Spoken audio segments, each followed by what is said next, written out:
Yeah, she get paid miles.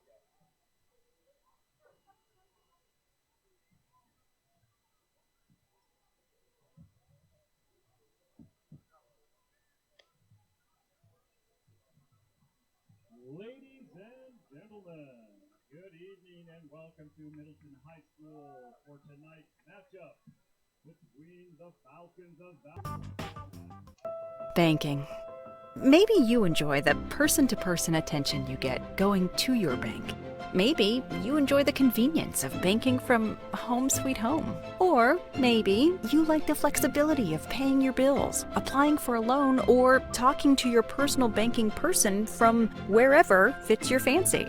Then definitely, you should bank at Mountain West Bank, member FDIC. The easy, convenient, any way you want to bank.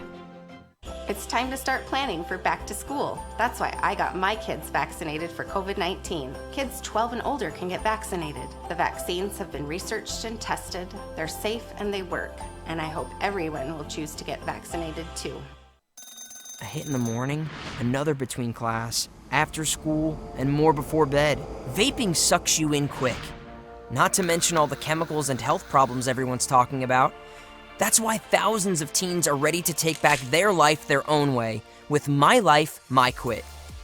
When you sign up with us, you'll get a free and simple quit plan that makes it easier to stop vaping. Visit mylifemyquit.com or text Start My Quit to 36072. At Toyota's national sales event, we don't just help you get the perfect vehicle.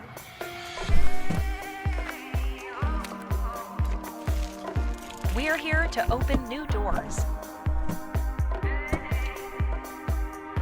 that lead to your road to greatness.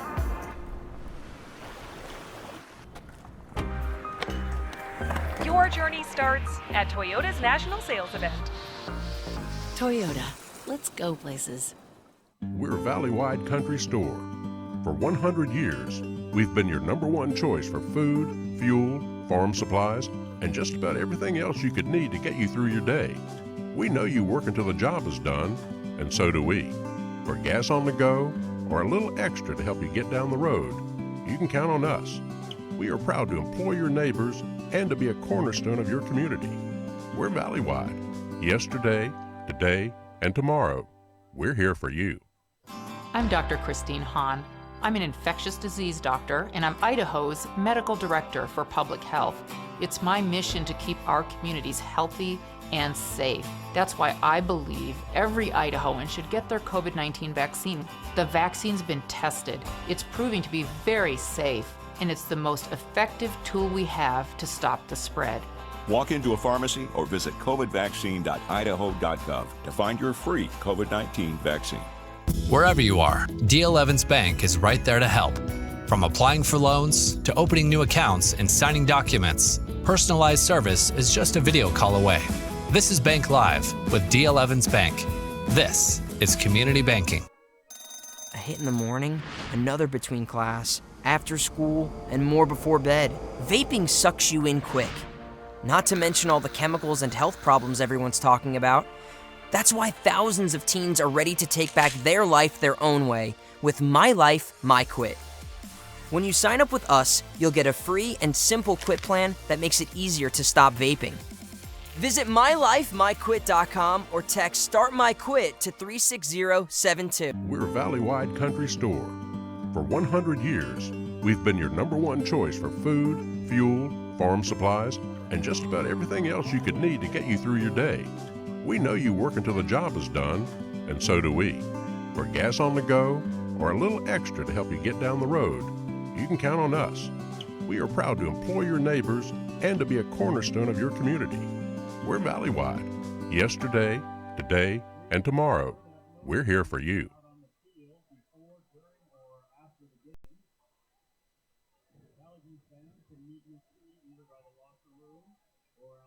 You ready? So just put that on. Yours is, the mic is off, so you don't have to worry about it right now. But just put it on and then you should be able to hear me at least. Alright, can you hear me? Yeah, I can hear you. Okay. Oh, shoot. says no card. Yeah, no, hold on, I'll fix it.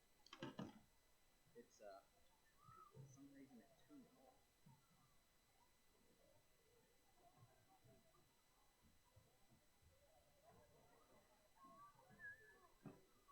Okay. 3, 2. Here, you could get them coming on the field. Good evening, ladies and gentlemen, and welcome to another IdahoSports.com Game Streams production of Treasure Valley Game Night, presented by Mountain West Bank, also brought to you in part by your local Toyota dealer, Project Filter, Valley-wide Cooperative, Vaccinate Idaho, as well as D.L. Evans Bank. Hi, I'm Logan Green alongside Miles Johnson on the camera. We're ready for this big conference matchup, the first conference game of the season the second conference game of the season for these two teams as Vallivue travels just a few miles up the road to play Middleton in today's game. These two teams have a history of playing very tight matchups. Last season, Vallivue won this game 20-19. The year before that, Vallivue was won as well, 41-26.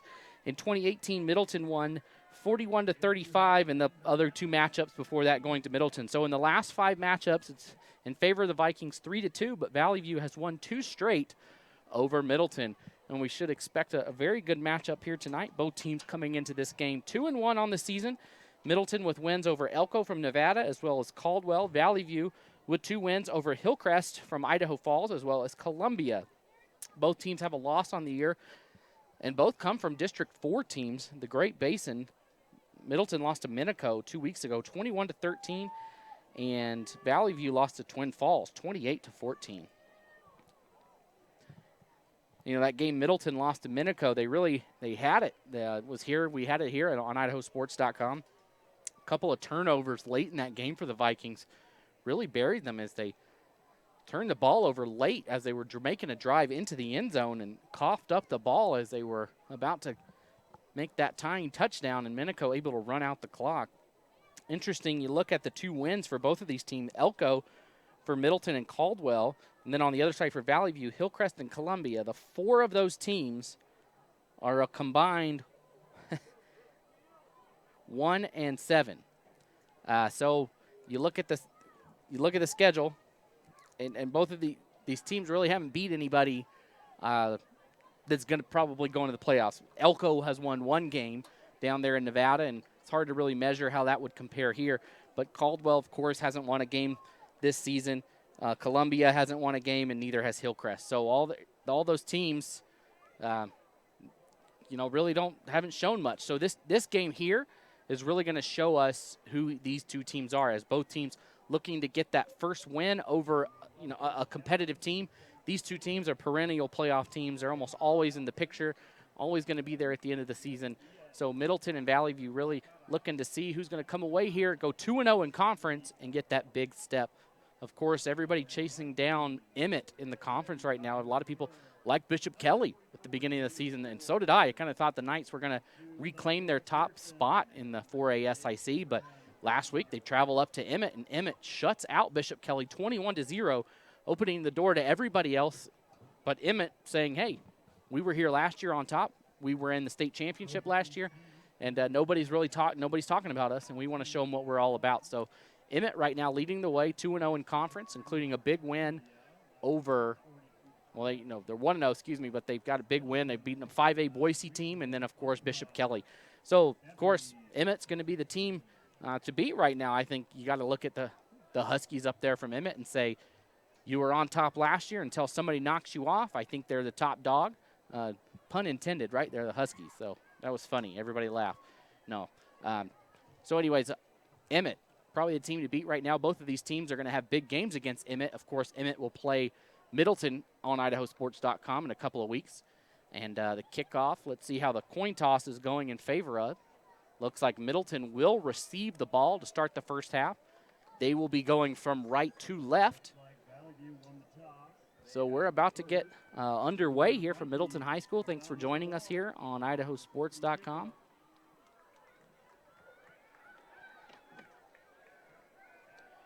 Interesting development I noticed down on the field is number 12 for Middleton. Number 12, Tyler Medeiros, not in pads or a helmet. One of the star receivers for the Vikings, of course. Medeiros, the 4A state basketball player of the year. Of course, he led the Vikings to a state championship. Middleton was the state champs in basketball this year, and that's a big out for the Vikings, as he was their big man on the outside. Really was able to go up high over everybody else and get that high reception because of his height. I mean, he's tall. I mean, get that height for Medeiros. He's 6'7". There's really not anybody. You look on the other side on the roster for Vallivue, nobody over 6 foot. There's a 6 foot Cody Dozer is 6'3", and outside of that, there's a couple 6'1", and really nobody was going to be able to compete with Medeiros on the outside at receiver, but he's going to sit this one out. So we got the kickoff underway. Vallivue going to kick it off to start this one off. Going to give it a boot for Vallivue is number 4, Noah Clark. Clark lines it up, and here we go. Short squib kick, and that one hits at the ankles. I believe that's Johansson with it, and Johansson going north-south with it, and finally brought down at the 32-yard line. That's where the Vikings will take over. 1st and 10 for Middleton from the 32. Kai McClure back there at quarterback for the Vikings. One of the better quarterbacks here in the 4A SIC. A lot of top 10 lists all around the state, including IdahoSports.com's top 10 quarterbacks in the state include Kai McClure. He's got a great arm, and he's got great presence inside the pocket. I don't think you see many quarterbacks in high school be able to just stand in the pocket and be patient with it like Kai. He steps up very well in that pocket instead of scrambling and waits for his receivers to get open. Of course, Middleton rarely goes under center. They like to run this spread offense, and here they are lined up with 3 receivers to the near side and McClure in the shotgun. He'll go across the middle on the first one, and that one incomplete. Had a good look across the middle to Hayden Levitt, but just out of his hands. It was a good look. If Levitt gets it, he had some room to run.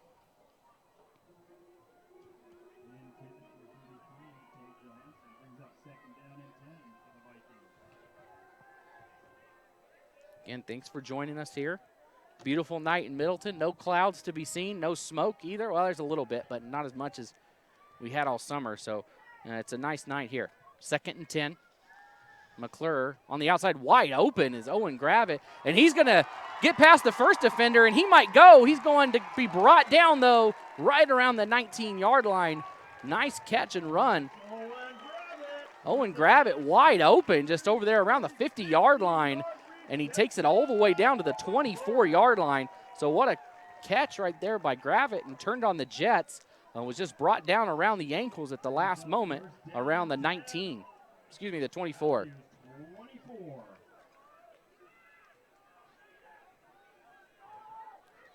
First down. This time it's going to be a handoff to Johansson, and he's got some room to run on the left side. He splits the defenders, and he keeps rumbling forward, and he's all the way down to the 5-yard line. That time, Tate Johansson, but there is a flag down. It's in the area of holding. We'll see what the officials decide to call it.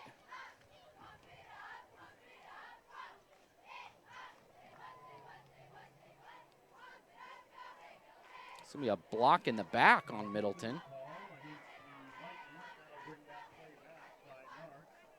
So we'll see where they spotted the foul. They got it at the 23. So I assume this will come back around the 33-yard line. Wow, they're pushing that thing back. Okay, they put it all the way back at the, man. All right, 1st and 20, looks like. All right, so they're saying it was around the 25, 25. All right, 1st and about 20 from the 37. McClure, a short pass to the left side to Johansson again, and he picks up about 5. It'll bring up 2nd down and 15 from the 34.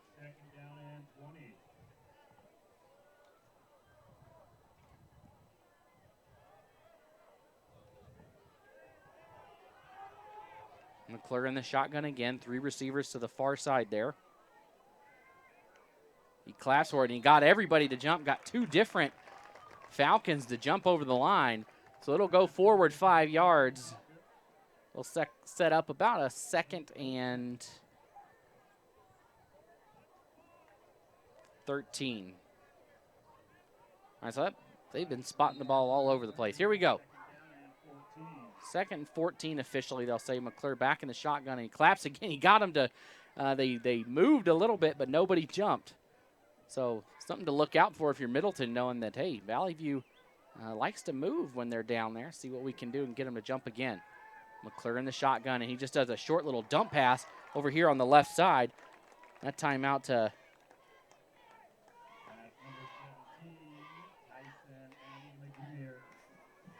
Tyson. Sorry, I'm trying to get he doesn't have a last name on his jersey. I got to pull in my roster, cut off his name. Here we go. Amligemeyer. All right. 3rd and 6 for the Vikings. McClure in the shotgun.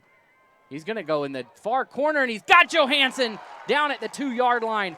What a play. What a dive by Johansson to come down with it. That ball looked like it might travel a little too far, but perfectly placed ball there by McClure, and a big first down for the Vikings, and they'll set up inside the 2-yard line.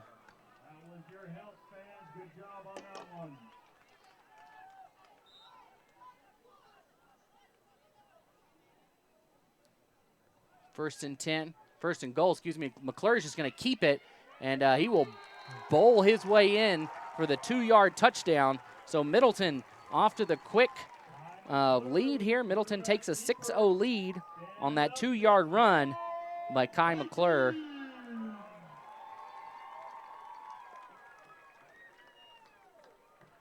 At the 10:36 mark, so it didn't take long, only about a minute and a half for Middleton to go down the field and get that initial touchdown.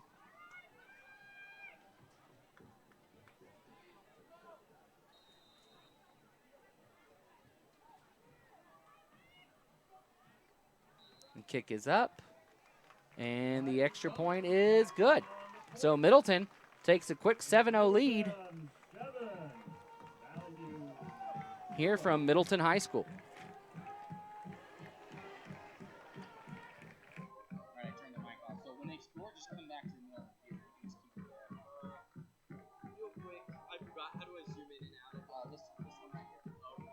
That up, go slowly because it's live. So if you want to zoom in, just do it slow. Yeah, like that, perfect. They want to take the chance to thank Act Towing. Just so you know, Act Towing has what it takes to save you and your vehicle from any tight spot, whether you're at a garage downtown or stuck in the mountain snow. Their drivers have the training and skills to serve you. With highly skilled Wreckmaster certified technicians and drivers, Act Towing is prepared to help you through the unexpected. Act Towing specializes in classic cars and off-road recoveries. Call their friendly staff at 375-3121 and get back on the road today. Also, make sure to like them on Facebook at Act Towing. Just search them there in the search bar, or you can check out their website, BoiseTowTruck.com. From everyone at Act Towing, good luck in tonight's game for the Treasure Valley. Of course, Act Towing, a great supporter of all the Treasure Valley teams. Great sponsor of IdahoSports.com, and these games can't be brought to you live and free without the support of the sponsors. So here's the kickoff, and he boots it deep. Once again, Riley Cummings, he's got himself a boot on that foot, and once again goes back, and it'll be a touchback. I think almost every time he kicks off, it ends up being a touchback. So Middleton on that drive, no Tyler Medeiros, no problem. Go straight down the field, about 64 yards, and come up with a touchdown just like that. And we'll see what Valley View can do. Of course, coming out for the quarterback position for Valley View is Casey Cope. He's a senior, 6 foot, 190-pound senior, and he's ready to lead his team here. Valley View, kind of like that. Traditionally, they're a running team, keeping it on the ground. This time, they stick to that as Cope runs it up the middle, and he'll pick up about 1 on that run right there. Of course, Valley View, great quarterback Lan Larison, played a couple years ago, now at UC Davis, and doing extremely well there for the Aggies. And he was a terror for everybody to have to deal with here in the 4A SIC for years and years. So everybody glad to see him gone, but he just gets replaced by Casey Cope, who picks up the slack and does just as well back there. kind of the same built. You know, Valley View just, they run this offense, and they run it well and have for years. Here's the snap again, coming on the left side. A nice hand up and a nice hole right there for Cameron Dean. Dean running to the left side, picking up about 4 yards, but it'll bring up 3rd and 6 for Valley View. They need 6 yards to pick up the first down here from the 24-yard line. 9:30 on the clock here from Middleton.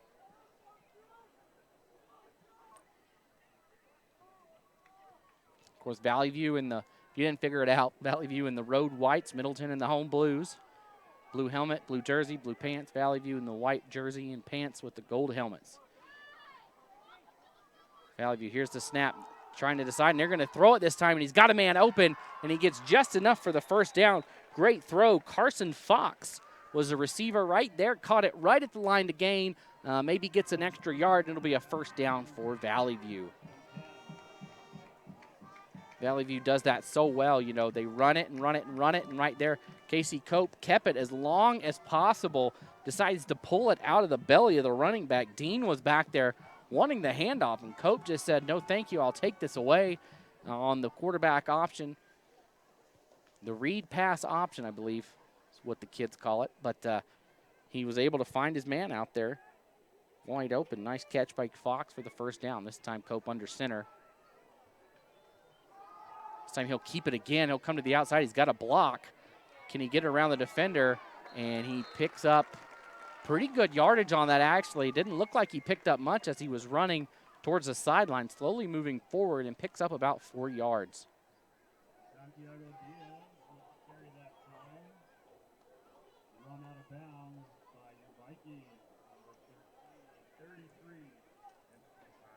Sorry, we've got a, I believe that's Santiago Diaz that's back there. That's not Casey Cope. Valley View's white jerseys with the gold numerals are kind of hard to tell, and I thought that was Cope, but that was Diaz back there on the run. And Diaz is in there at quarterback, period, and a nice run up the middle and a big first down. But I think it's going to come back due to a hold. So excuse me, pardon me, not Casey Cope in his quarterback. It's Santiago Diaz. He's also a senior. He's listed as a special back or a linebacker. So Valley View mixing it up. So actually it's going to be a face mask on Middleton, not a hold. It was right around the area of a hold. But they're going to call this one on Middleton. Well, they're still talking about it. We'll see what they say.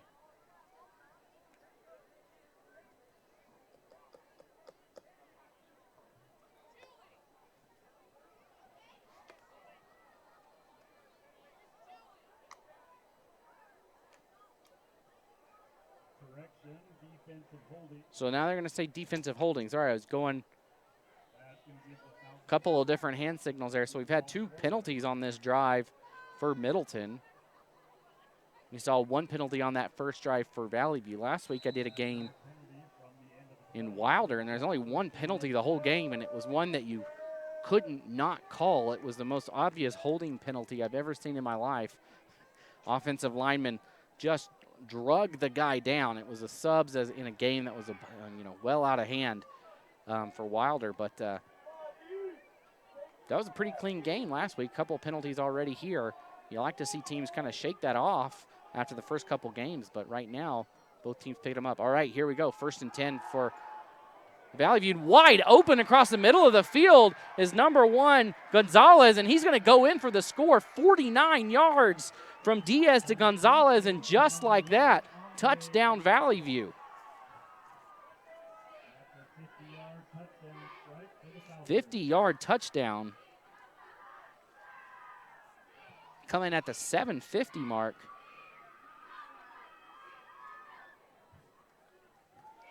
And what a play right there by Valley View. So just as soon as they were giving up that touchdown on offense, they get a big one, or on defense, they come right back and with a big score and a chance to tie it up here. They're going to go for 2 on this one. Diaz is going to keep it. Got a lot of people in front of him, and I think he's going to get in. He is in.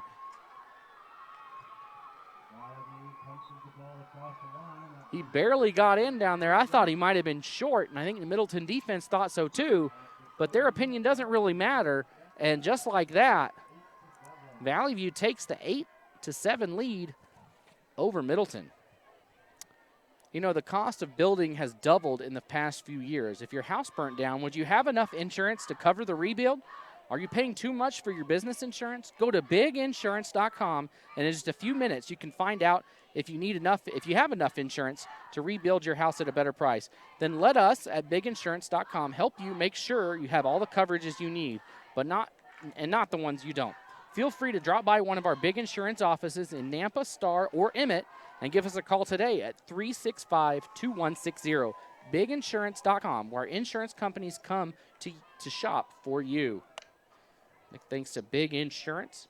As well, we want to thank our Treasure Valley Game Night sponsors, Mountain West Bank, as well as D.L. Evans Bank. Of course, the great sponsors for Middleton, the power boosters, we call them here on IdahoSports.com. Always be sure to check out those power boosters. You see those on the screen there. And a short kick this time taken in around the 40-yard line. This time by Reese Williams. I don't think Williams is used to handling that ball, but he does a nice job at keeping it down. Of course, those power boosters for Middleton. State Farm in Middleton with Estefan Cespedes, Overhead Door Company, Garbanzo's Pizza, Silverhawk Realty, Chad Levitt, Vaccinate Idaho, Austin Colton Homes of Idaho, and the 208 Burger Q as well for Vallivue is Overhead Door. So you can see those companies down below at the bottom of the screen. Be sure to support those people that make this broadcast come to you live and free on IdahoSports.com. All right, here we go. 7:42 to go in the first quarter.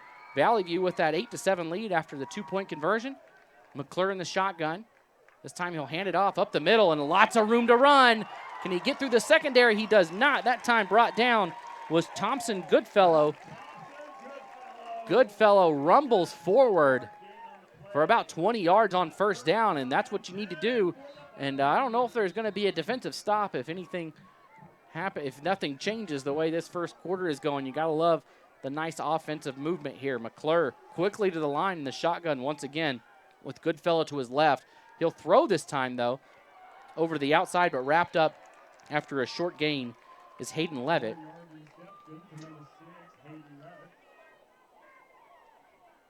believe that was Andre Gonzalez out there on the shoulder. Wrapped him up on the edge. Of course, he just scored that huge touchdown as Middleton kind of just had a couple of guys bump into each other.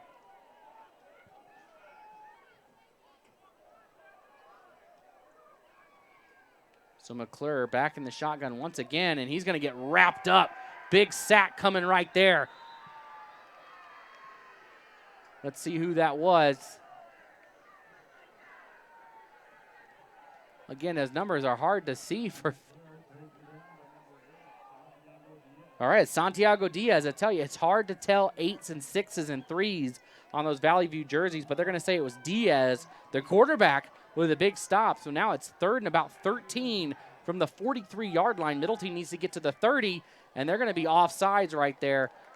Looked like coming from behind was Cannon Hyde, and he might have bumped his defensive lineman down there and pushed him over the line. So Middleton will pick up 5 yards back, make it a little more easier to manage 3rd down.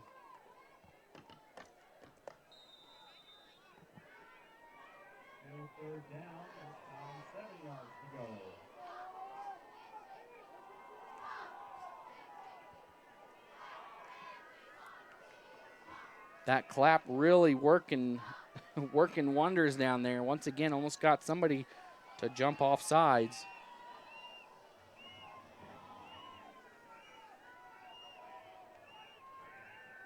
McClure is going to do a screen pass on the left and brought down quickly. That's going to be close.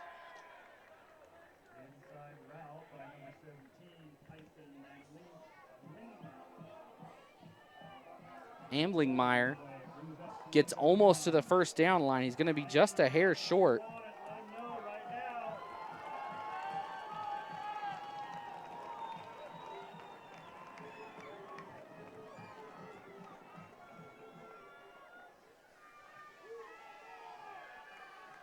This time they're lined up tight. You don't see Middleton do this too much. I bet you're going to see McClure keep it and run it to the right side. We'll see what happens. McClure keeps it and runs it to the right side, and he picks up that first down. You had two backs lined up, kind of offset the offensive line right there. You can almost read it like a book, at least from this angle, knowing that those guys are going to be a front blockers and push McClure forward, and he does pick up the first down. So entertaining first quarter here. 4:50 on the clock here from Middleton. McClure calling out signals to those on the left side. He'll throw it once again. Got a man across the middle, and Engelmeyer just out of the reach of him. Just a hair behind him, or in front of him. He was Just out of the hands of number 17, Tyson Amlenmayer. That's what they're saying, Amlenmayer. So he must be, he's stepping in for Medeiros. That was Medeiros' spot here, this left side of the field. So Amlenmayer stepping in. So it'll be 2nd and 10. This time a pitch out. There's going to be a hold, so it's going to come back. But that run on the right side was by Tate Johansson.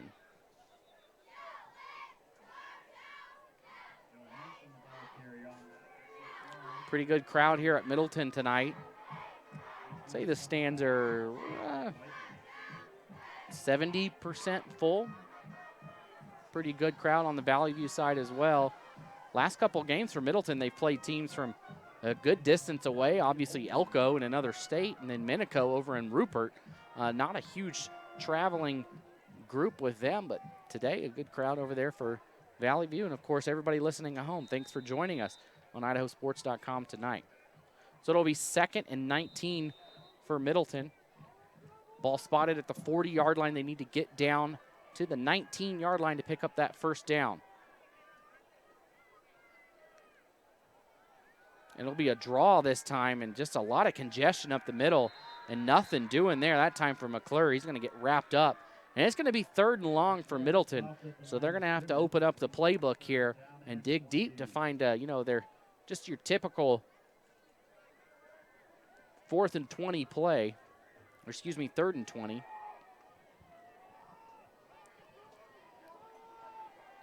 So here we go. They need to reach the 19-yard line, so keep that in mind as this play unfolds. 3rd and 20 from the 39. McClure's back to pass. He's going to go deep. He's got some guys over there, and just out of the hand.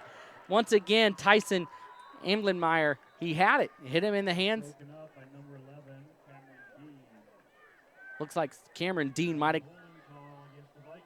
got a hand on it, but once again, another hold for Middleton. So a lot of penalties here in this first quarter.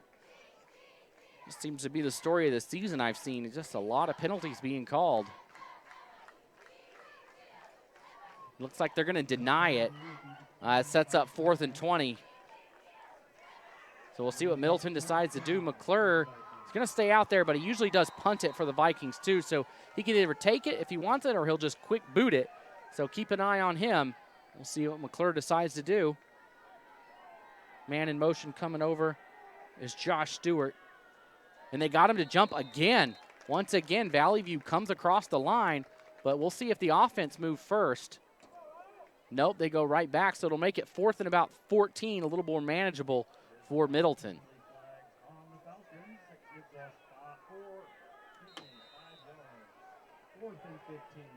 So maybe this changes the play call for Coach Bill Brock. Looks like it does, as now he's got Goodfellow to his left. Does McClure. And he is going to throw it. He's got, who's he got out there? Just out of the reach. That time Hayden Levitt dives around the 13-yard line and not able to come up with it. The ball will go back over to Vallivue. So a good drive right there by Middleton, but even better defense shown by the Falcons as they get a big sack on that drive. The first down play, they were able to wrap up the receiver after only a 2 or 3 yard gain, and then a big sack on McClure, and Middleton can't dig out of the hole that time. So Falcons will take over Vallivue at the 34-yard line. Not a long field, only about 65 yards to go. And that last possession, we saw the big 50-yard touchdown pass from Diaz to Gonzalez. We'll see if those two can find themselves on the same page again this drive. course, Vallivue just keeps the ball on the ground so well that when they throw it, catches the defense off guard. And you saw that there. Middleton was not expecting a throw on that long play from Diaz, and he threw a perfect ball to Gonzalez, who just walked in for the score.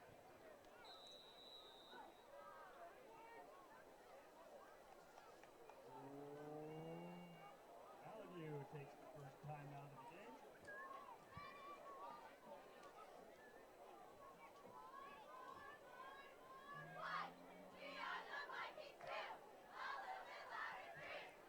So a timeout's going to be called by Vallivue. And hey, are you interested in joining the team here at IdahoSports.com? We are always on the lookout for talented people that get involved in what we do. Salespeople, producers, camera operators, writers, photographers, and even broadcasters. Be sure to email editor@IdahoSports.com to find out more. Again, editor@IdahoSports.com. And hey, if you want to be an advertiser, a sponsor of IdahoSports.com, be sure to reach out to us at sales@IdahoSports.com. Like I said, we can't do it without our great sponsors, so be sure to reach out if you want to put your business out there on the website, on the webcast, whatever it is, we can find a spot for you here on IdahoSports.com. Again, that was sales@IdahoSports.com. So here we go. 1st and 10 for Vallivue after the big stop on 4th down.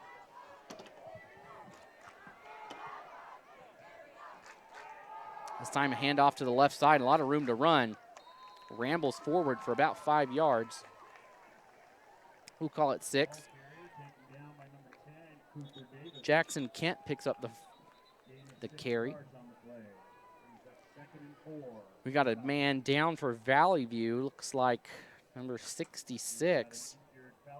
It's Porter Buckley, the sophomore, or the junior. We'll take a minute here and remind you of the following supporters of Middleton Athletics. Don't forget to visit Braves after the game.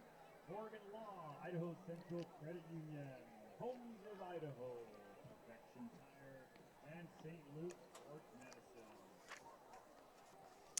Don't forget to also check out the action photo galleries that you can find on IdahoSports.com. We're covering games all across the state, so be sure to check those out. Anywhere on IdahoSports.com. After the game, you can also watch the replay on IdahoSports.com.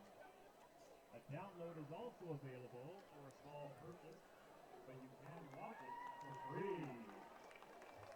Also be sure to check out some of the regional prepcasts we have on IdahoSports.com, as well as anywhere you get your podcasts. You can listen to them or watch them, like I said, on the YouTube channel or right there on any of our Facebook, Instagram, Twitter pages. Those all go out there. We have one for each area of the state right here in the Treasure Valley. Wayne DeZubak hosts that one for the 4A and 5A schools here in the Treasure Valley. I believe it's the SIC podcast or Prepcast. You can check those all out on IdahoSports.com with the Prepcast tab right there at the top. He gives a good recap of what happened in the 4A and 5A SIC the week before. So be sure to check that one out and also check out the other areas of the state if you're interested in those as well. And this time a rumble up the middle, brought down quickly.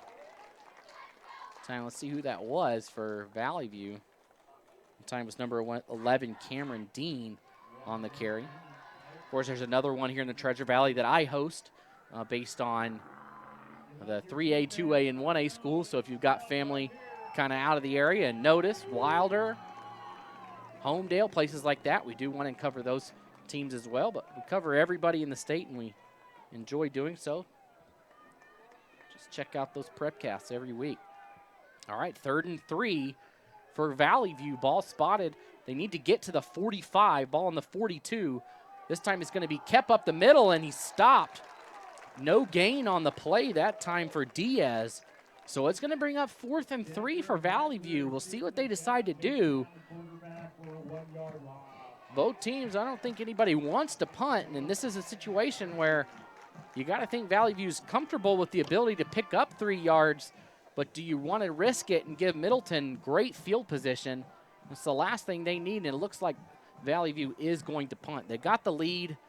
They're not playing from behind right now, so Well, I don't think anybody knows what's going on. We saw Cooper Davis went back there to receive the punt, but then comes back up because Valley View not showing their card what they're going to do. We might see a timeout here. I don't think Valley View knows what's going on at all. And they are. They're going to call a timeout. So as Valley View calls a timeout, we'll take a quick one too. We'll be right back on IdahoSports.com.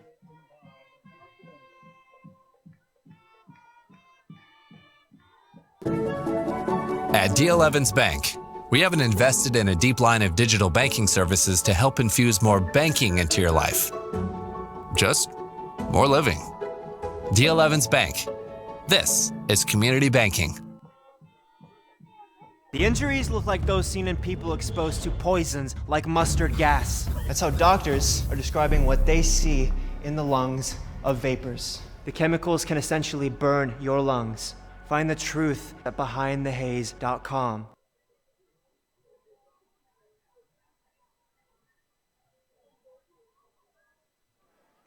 Hi, everybody. Welcome back here to Middleton.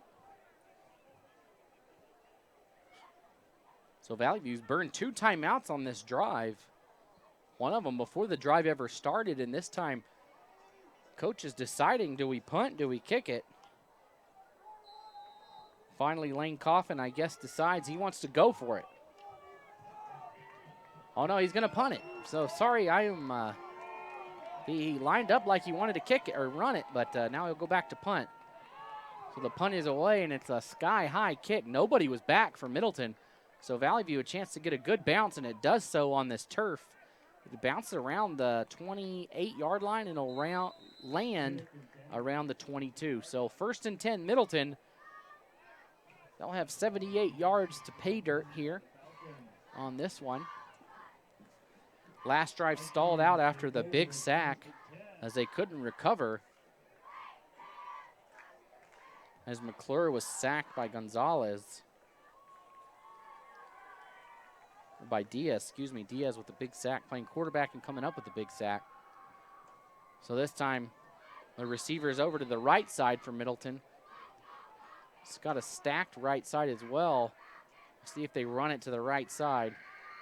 This time a handoff to Goodfellow, and he goes up the middle, and he picks up about 7.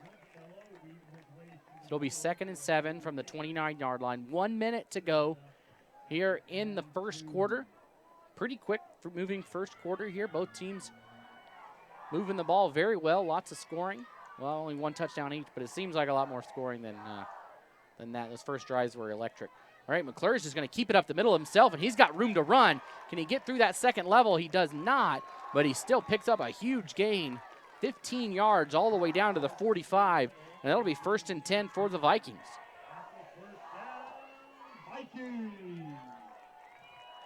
The sun setting behind us. It's finally not 1,000 degrees outside here in the Treasure Valley, which is kind of nice. Shotgun formation for McClure. Everybody over to the right side. Another handoff up the middle to Goodfellow, and he'll pick up about 2 yards on that one. Of course, we mentioned Middleton, 2-1 on the season. They opened up with a 40-7 victory over Elko before falling 21-13 to Minico in a game that a lot of Viking fans think they should have won.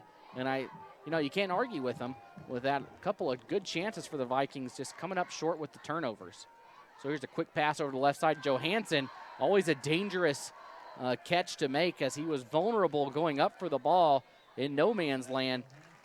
It's always the area. I know if I was a receiver, I'd always be nervous about getting blown up, but Diaz wraps him up and takes him down, and that'll do it for the first quarter. We will also take a break. We'll be right back for the second quarter here on IdahoSports.com.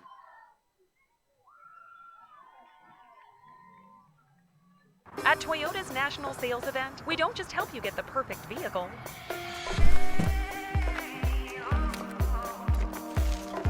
We're here to open new doors that lead to your road to greatness.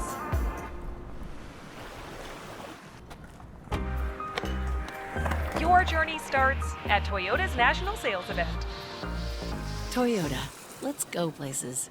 It's time to start planning for back to school. That's why I got my kids vaccinated for COVID-19. Kids 12 and older can get vaccinated. The vaccines have been researched and tested. They're safe and they work. And I hope everyone will choose to get vaccinated too. Welcome back to IdahoSports.com for the start of the second quarter here as Middleton faces a 3rd and 4 from the 49-yard line, just a couple of feet inside Falcon territory. We got an official whistle here. We'll see what they talk about. The side judge over here on the near side ran out with it.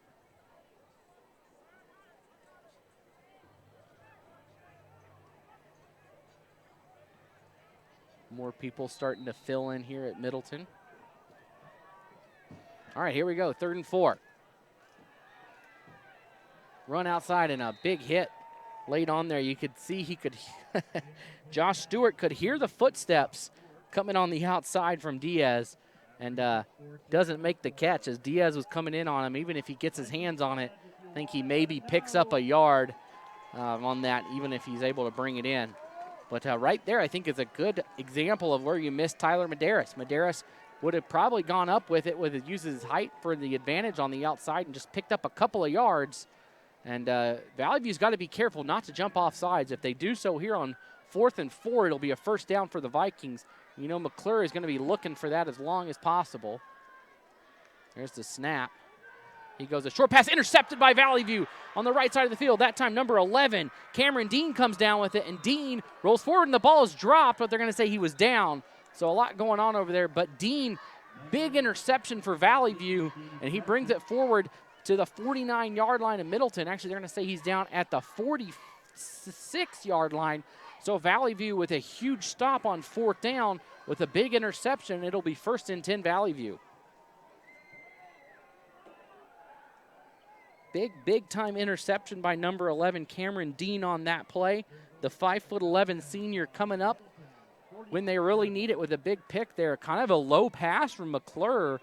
He had a man on the outside. If he went over top, I think he was going to hit him for a big gain, but he goes low, tries the bullet pass, and nothing doing there. So Valley View takes back over, rolling out to the right side. This time a big chuck downfield, and it's going to be intercepted right back by Middleton. That time coming down with it. Who's there with it? Number 7, that's Sawyer Heck with a big interception for the Vikings, so they take the ball right back over.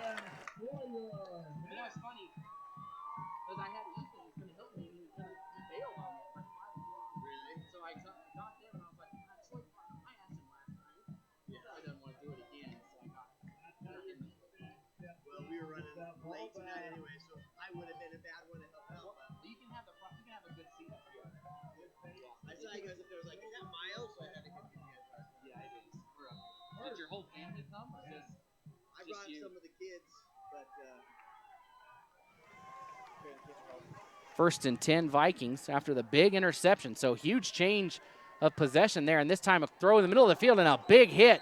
Johansson hit hard in the back, and that's the 3rd or 4th time in the last couple of drives where McClure has left a receiver hanging like that, and a big hit opportunity, and you knew you could just feel it coming the last couple of plays, and a big one right there as Goodfellow, that was Johansson, just gets a big hit laid on him. Yeah, I was like, you can't bail on me. 2nd and 10 Middleton. McClure, he's going to keep it himself. He's got a room to run up the middle, and a nice job. Let's see who that is on Valley View. They just get a hand on his foot.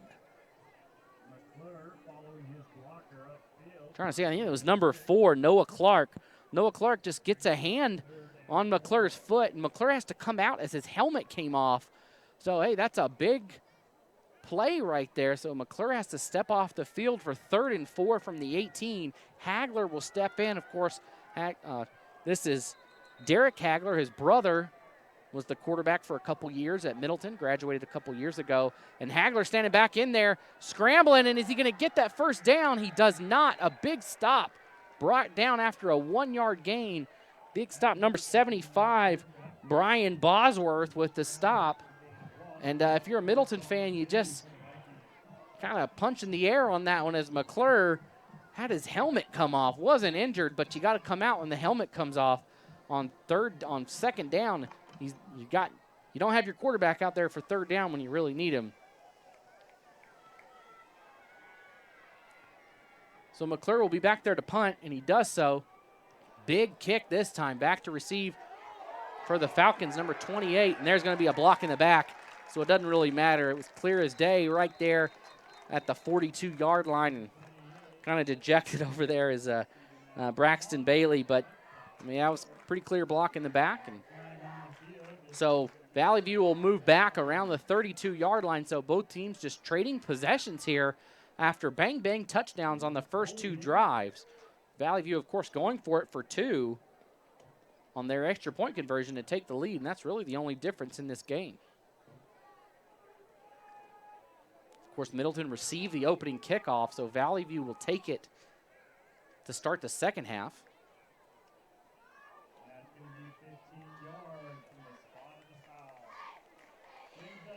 Be back at the 32-yard line now. Vallivue will take over from there.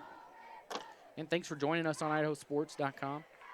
Of course, if you're listening or know somebody on the team here, remind them that you can own this game. You can own the archive. Just click download the archive there on the top of the screen. You can have a copy of this game forever. So be sure to check that out. Vallivue, he'll keep it this time. Nice decision. You know, he does that read option where he holds it and holds it and holds it and decides to either let the running back take it. Number 11, Dean, was the one out there with it, but he pulls it away from Dean, and that time Diaz keeps it, and he picks up about 4. So 2nd and 6, 10:39 on the clock. The clock is stopped for some reason, and the officials are swinging their arms, telling them to start the clock. And there we go. We got it started. So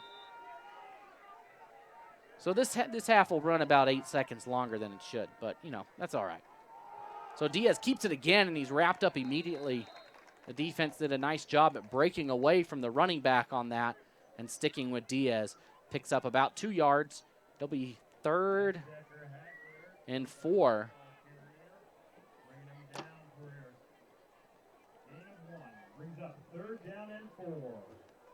So another big 3rd down. Both of these teams have found themselves in 3rd down, 4th down positions a lot the last couple of drives. This is where I look for Vallivue to do some sort of short pass, maybe out to the left side. Just pick up just enough for that 1st down. This time they're going to hand it off up the middle, and Middleton right there. Nothing doing on that handoff up the middle.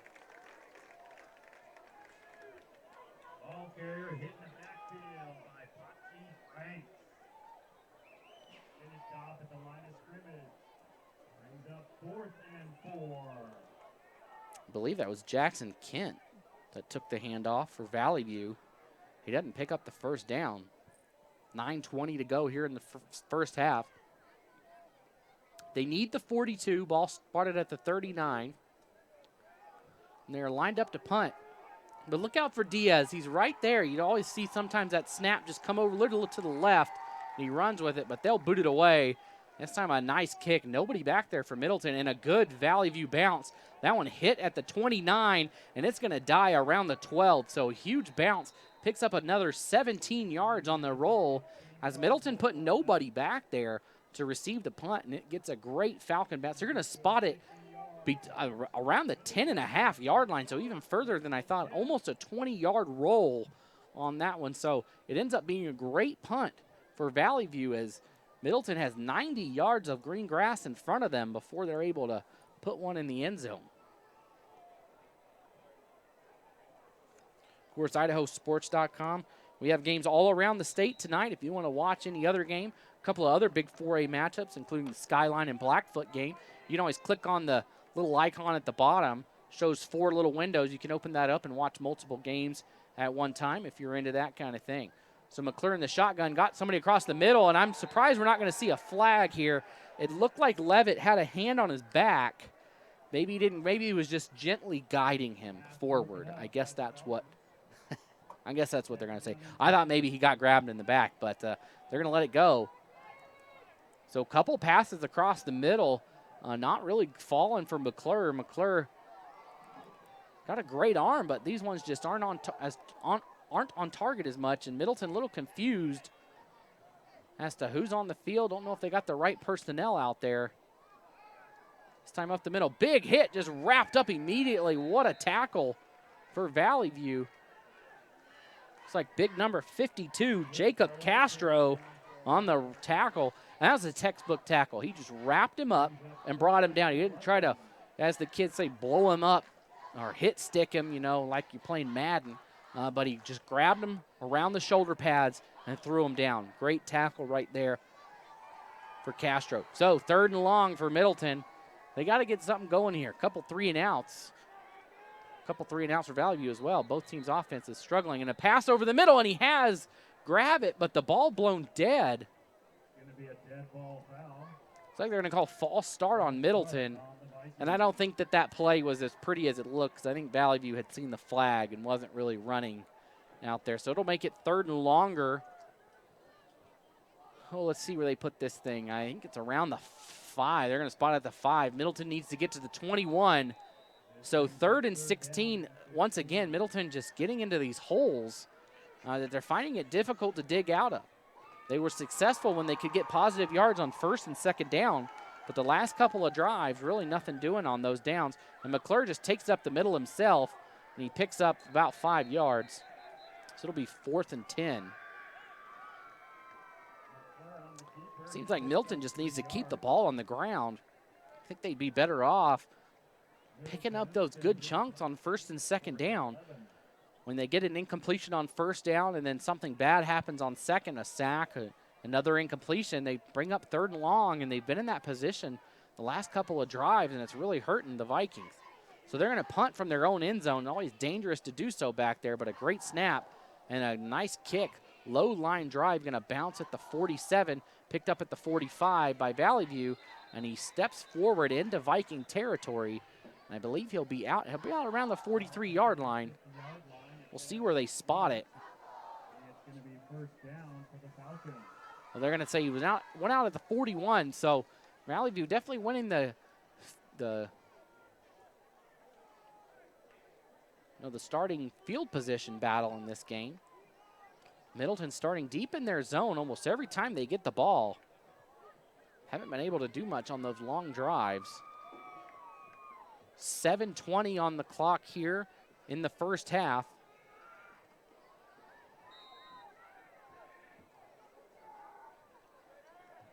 Vallivue is stacked left side, and they'll run it to that side. Excuse me, Diaz will keep it, dances around, and gets wrapped up from behind. It's like coming in on the tackle there, number 26 for Middleton. Paxton Franks. Picks up 6 yards on the play. Looks like 2nd and 4.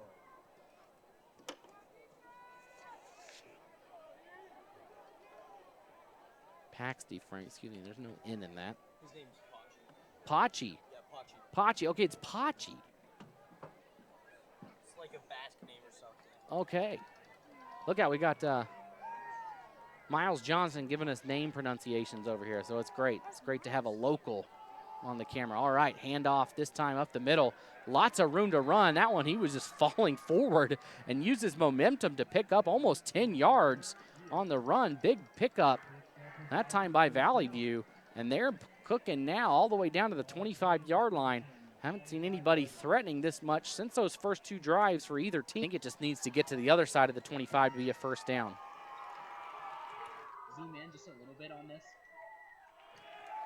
So here we go, 3rd down for Vallivue, and they just keep it up the middle, and I think they push forward for just enough to pick up that 1st down. So it'll be now 1st and 10 for Vallivue. They'll spot it at the 20, or excuse me, at the 14-yard line. You're good. You're good right there. That's for being down that far. You can keep it right there. 1st and 10 Falcons. Ball spotted at the 14. This time Diaz lines up under center, and he'll keep it to the right side. A lot of space. Just one man to beat, and he can't beat him. Nice wrap-up tackle there, number 7, Sawyer Heck. He was the one that came up with the big interception a couple drives ago for Middleton. He wraps up Diaz in a one-on-one situation. It's a lot harder than it looks to do that.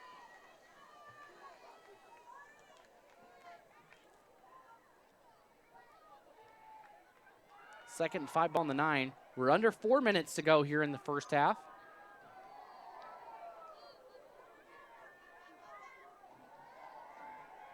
Vallivue taking their time. They're in no rush right now. They were huddled up, went to the ball, and came back to the huddle. You don't see many teams do that traditional huddle much, but Diaz lines up tight under center. Everybody scrunched up right there. And what's going to be the call here? It's going to be a timeout Vallivue. So that's the last timeout for Vallivue. They've burned all 3 here. Middleton still has theirs in their pockets, but Vallivue takes a timeout. So timeout on the field. We'll take one here as well. We'll be right back on IdahoSports.com.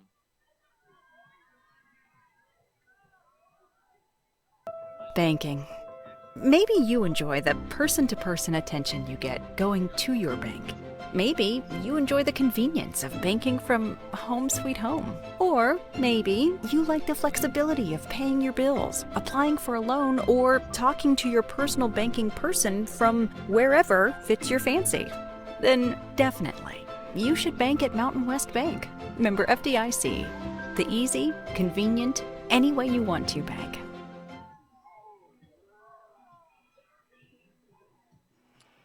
Welcome back to Middleton High School as we're set to wrap up the first half here. 3.5 minutes left on the clock.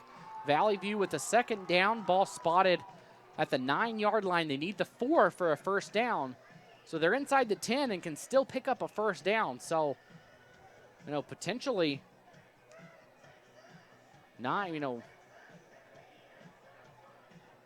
7 potential plays to push this thing in the end zone if they play their cards right. Diaz lines up in the short shotgun. 2 guys to the left. And we got a flag here before the snap. Usually it means a false start. So it is a false start on Vallivue. We got a fire truck coming our way over here. I don't see any fires, so must be for something else. Now, that's not, I have seen a fire at a game. I did a game in Glens Ferry once. And, you drive through Glens Ferry right there. Glens Ferry, the high school field, right over there to the right if you're driving towards Twin Falls, Pocatello. And the field right there on the right. And on the left, they have, the mountains, the hills over there. And the left side of the freeway just caught on fire. Big fire. We watched the tanker trucks or planes drop the water on it. I mean, that's not going on here, but it's a cool story. Anyways, 2nd and 10 for Vallivue. They'll line up around the 10-yard, around the 14. Diaz rolls to the left. He's got space over there, but he's going to run out of it, and he's going to go out of bounds around the 15. We'll see where they spot it. Around the 14, so they're going to say no gain on that play. He got back to the line of scrimmage. It'll bring up 3rd and 10. So you look back at that false start penalty on 2nd down. A huge, huge play for Vallivue. It would have been 3rd and short, and now it's 3rd and 10. You got to think Vallivue don't want to leave any points on the field. Maybe see a field goal here if they're not able to pick up good yardage on 3rd down. But the way Middleton's been going, I think Vallivue, or the way the Vallivue defense has been playing, they got to be pretty happy with what's going on. So here we go. Sorry for the shaking camera. A lot of people stomping on the bleachers right now. And handoff up the middle. And pretty much no gain that time. That's penetration by your defensive line. Let's hear it for a heck. Ellenbaugh, I believe, was the ball carrier for Vallivue. I'm telling you, the Vallivue numbers are near impossible to see out there. Those gold numbers on the white shirts. So if it's your brother, nephew, dog's best friend out there and I say the wrong number, I apologize. I don't intend to do that. It's just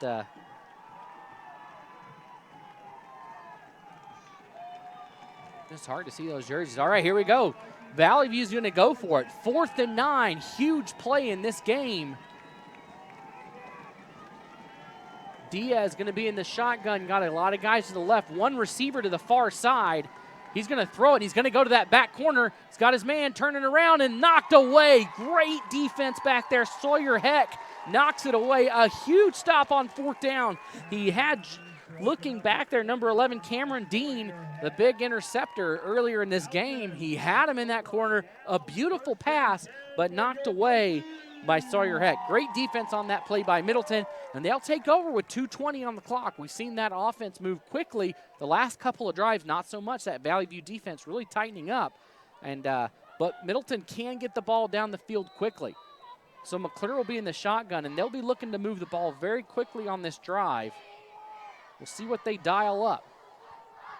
McClure outside, nothing there, and Decker Hagler kind of looking for maybe a hold, as he thought maybe he got held as he came to the outside. So 2nd and 10. So once again, Middleton not able to pick up yardage on 1st down. That's just been the story of the last couple drives. Middleton scored a minute and a half into this game and hasn't been able to get anything since. And I go back to the 1st down plays, not able to pick up yardage on 1st down, and you're digging out a hole on 2nd and 3rd. McClure, he'll throw it across the middle this time, and he's got Owen grab it all the way down to the 49-yard line, and they've been working on that all night, and it just hasn't connected, and that time he gets him, grab it, a huge gain all the way down to the 49, and the Vikings are cooking now. 2 minutes to go till halftime, down to the 49. McClure quickly to the line, already with it, and a short pass to the left to Johansson. Johansson makes the first guy miss, gets around the second, but can't get away from the third, and he'll be tackled inbounds after a pickup about 8. Still plenty of time, 1:45 on the clock, so Middleton can take their time here, but they're going to use one of those timeouts right now to regroup everything. So Middleton calls a timeout here.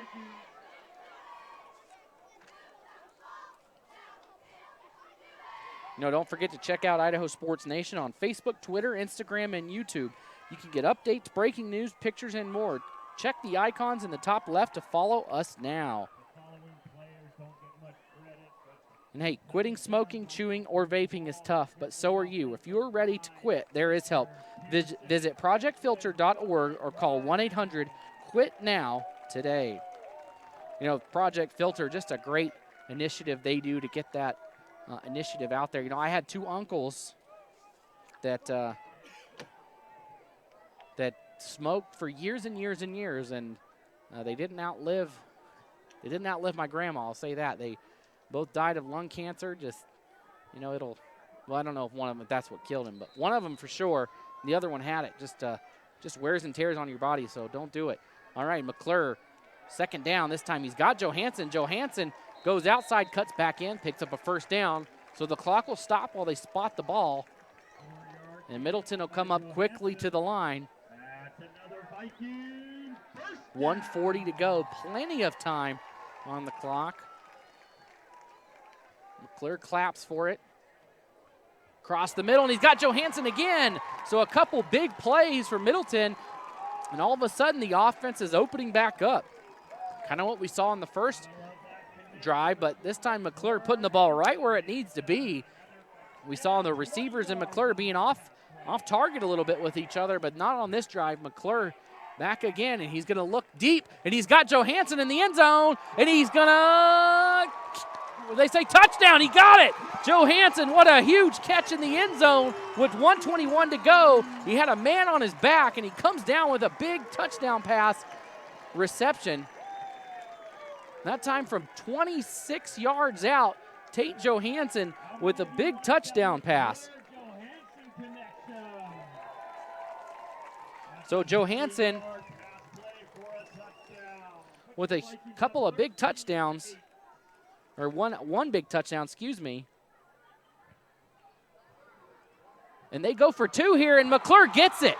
So Middleton comes right back and decides to go for 2 to counter Valley View. And they pick up the 2-point conversion.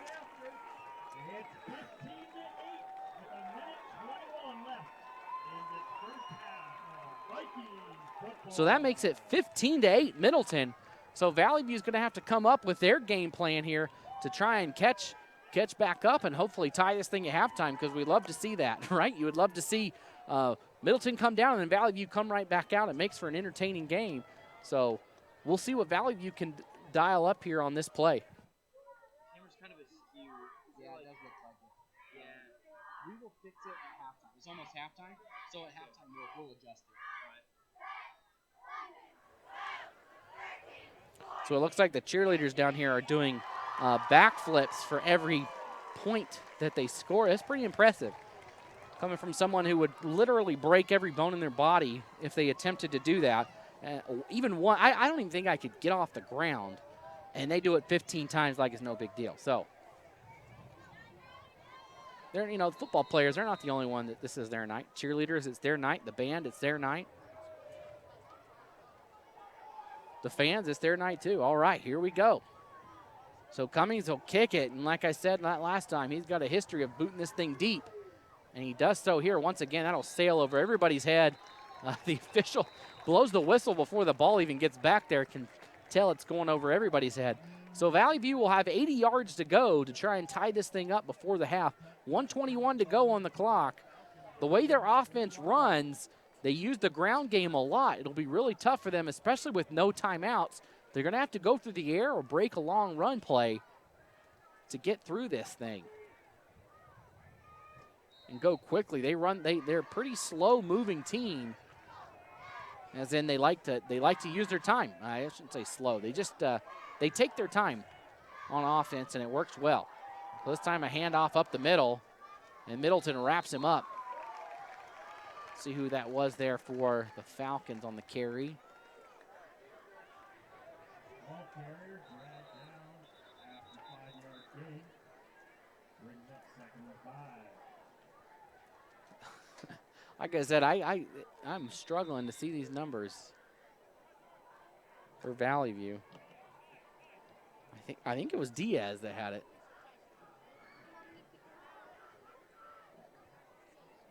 Or maybe it was Kent. See, here we go. 8 and 9, they look exactly the same out there. Can't be Diaz because he's back there at quarterback. So they're just letting the clock run. We're at 40 seconds. He's lined up under center. A quick handoff to the left side. And Middleton's going to wrap him up. Wouldn't be surprised, and I do there. Coach Brock coming out for the timeout. Calls it with 32 seconds left. He's got 2 more in his back pocket.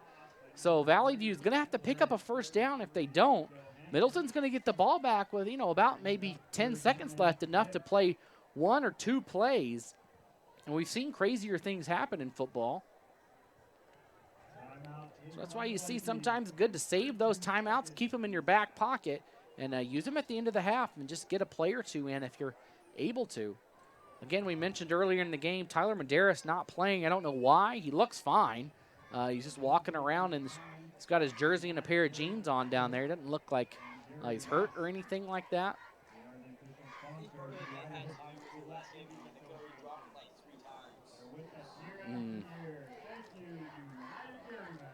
So Medeiros over there talking to his basketball teammate Gravitt right now. Of course, Medeiros, we mentioned earlier, the 4A State Basketball Player of the Year.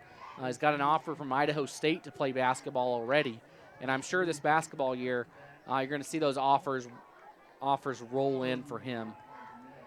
There's a couple of players here in the 4A and 5A SIC that are going to be highly viewed as the season goes along in college basketball. A couple of Division I prospects in the area. So here we go, 3rd and 6 for Valley View, 32 seconds on the clock. It's going to be another handoff. It's going to be brought down with 29 seconds left. The clock rolls to 27, but the whistle blew at 29. We'll see if they add some more time back on, if they keep it at 27. So Middleton's going to get the ball back after the punt. We'll say a punt typically takes around 15 seconds. They're going to get it with 10 to 12 seconds left. Maybe have a chance to chuck it deep. We'll see, maybe come with an all. If I'm Middleton, if I'm Coach Brock in this position, Valley View has no timeouts. They're not going to throw deep. Most of their playing is on the ground. I'd bring everybody. I'd try and block this thing and push that ball backwards. Well, worst case scenario is you get a penalty, 15 yards, and then next couple of plays, Vallivue burns the timeout. So I'd bring the house here. I'd bring everybody, try to block it. But, hey, I don't get paid to coach because obviously I'm not good enough. So what do I know? We'll see what Coach Brock dials up. Looks like maybe they're not. No, they're. We'll see what they do if they're bringing more people. Most people there on the line, they are. They're going to bring the house for a block. They don't get there. Did he touch it? That was,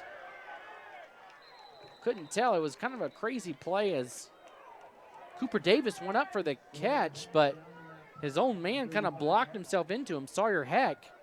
But Heck goes back and falls on it. There's 19 seconds left. That's a lot of time here on the clock. A couple of, if you can get a catch and get out of bounds, there's plenty of time to maybe get a play or two in, maybe even 3 if you time it just right. And this is a place where you'd like to have Medeiros out there who can catch it on the wing, use his height, and get out of bounds. But Middleton's showing that they can play just as well without him out there.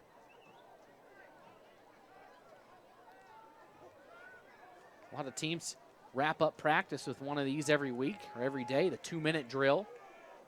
This will be the 19-second drill, so maybe it's a little bit different. So here we go, McClure, 3 here on the near side, 1 up top. Sits in the pocket. He's got Gravett out there, just overthrew him. He had him open. Gravett beat his man, Gonzalez, on the far side. And that's a connection that we've seen work so far. McClure to Gravett out there. That time, he just not able to connect, a little too much arm on it. But you got to look maybe for that again. 14 seconds to go. That play only burning 5 off the clock. 2 up top, 2 to the near side. So again, this time just a short pass out of bounds to Gravett. That one burns up about a couple of seconds. 10 seconds to go here. Moves forward to about the 43-yard line. So maybe time for 2 more plays before halftime. If you're tackled in bounds, you got to run to that line because you'll have almost no time left. Maybe time to spike it, have 1 second left.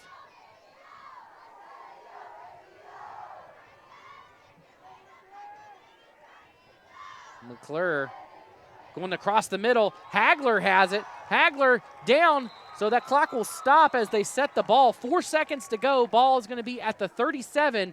They got to hurry to the line, and Coach Brock's saying, spike it, spike it, spike it.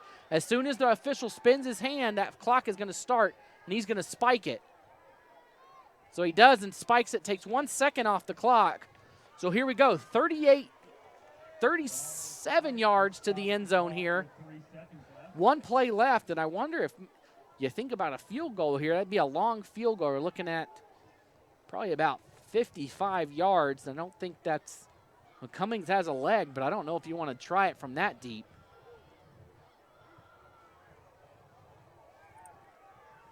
Here, zoom in a little more. Make sure we get this one just in case it's a crazy score.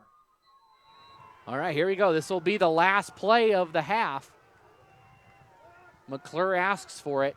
He rolls to his left, and the defense just converges on him back there, and he's not able to have the time to throw it.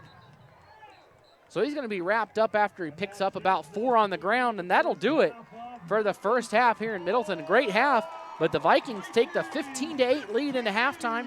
We're going to step away for a couple minutes, pay some bills, and we'll be right back here on IdahoSports.com.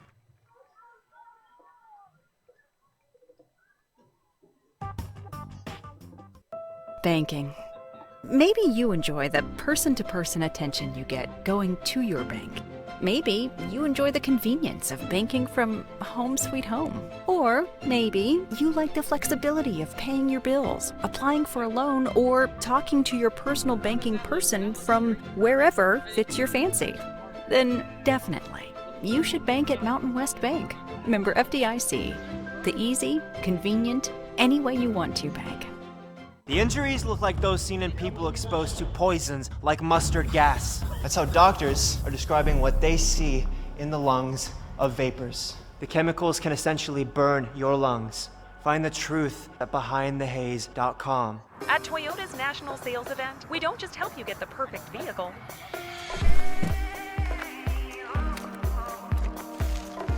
We're here to open new doors that lead to your road to greatness.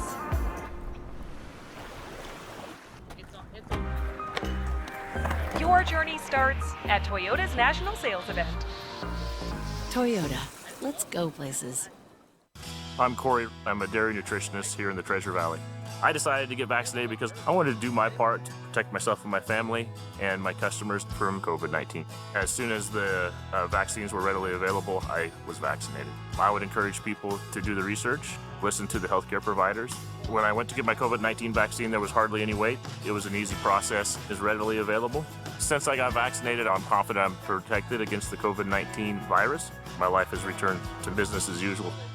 We're Valley-wide cooperative. For 100 years, we've been your first choice for residential and commercial propane, fuels, oils, and lubricants. We service HVAC, install water heaters, propane tanks, and accessories. And yes, we'll even deliver right where you need it. Because for us, serving is more than a job, it's a way of life. We are proud to employ your neighbors and to be a cornerstone of your community. We're Valley-wide. Yesterday, today, and tomorrow. We're here for you. Ads like this keep popping up, but I see through the hype because those vape clouds people claim are just water vapor contain as many as 31 different chemicals, like formaldehyde, the stuff they preserve dead bodies with. And while the flavors sound all harmless, we still have no idea what these ingredients could be doing to our bodies. But I already see vaping for exactly what it is. Get the real facts at BehindTheHaze.com. It's time to start planning for back to school. That's why I got my kids vaccinated for COVID-19, so they can be protected from COVID when they're back in the classroom. Kids 12 and older can get vaccinated. The vaccines have been researched and tested. They're safe and they work. Getting vaccinated was quick and easy. You can walk into a pharmacy to get one. We got our COVID-19 vaccine, and I hope everyone will choose to get vaccinated too. Get a free COVID-19 vaccine today. Find a location near you at covidvaccine.idaho.gov. Banking. Maybe you enjoy the person-to-person attention you get going to your bank. Maybe you enjoy the convenience of banking from home sweet home. Or maybe you like the flexibility of paying your bills, applying for a loan, or talking to your personal banking person from wherever fits your fancy. Then definitely, you should bank at Mountain West Bank. Member FDIC. The easy, convenient, any way you want to bank. At Toyota's national sales event, we don't just help you get the perfect vehicle.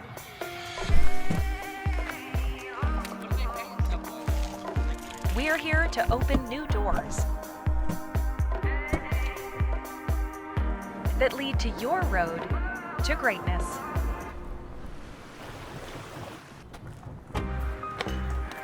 Your journey starts at Toyota's national sales event. Toyota, let's go places. Wherever you are, D.L. Evans Bank is right there to help. From applying for loans to opening new accounts and signing documents, personalized service is just a video call away. This is Bank Live with D.L. Evans Bank. This is community banking.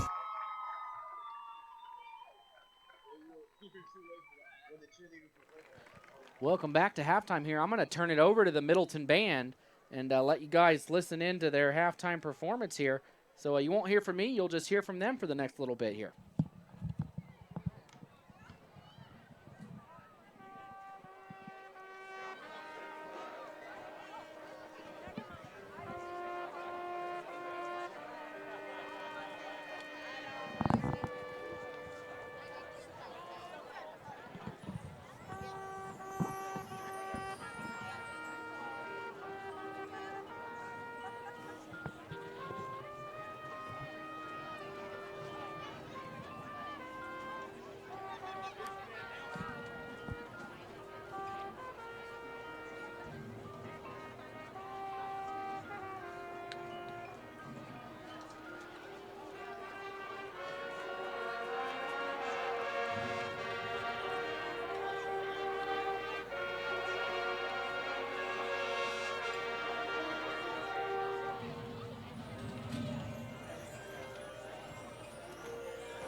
And there you had the Middleton Marching Band. Great halftime performance there.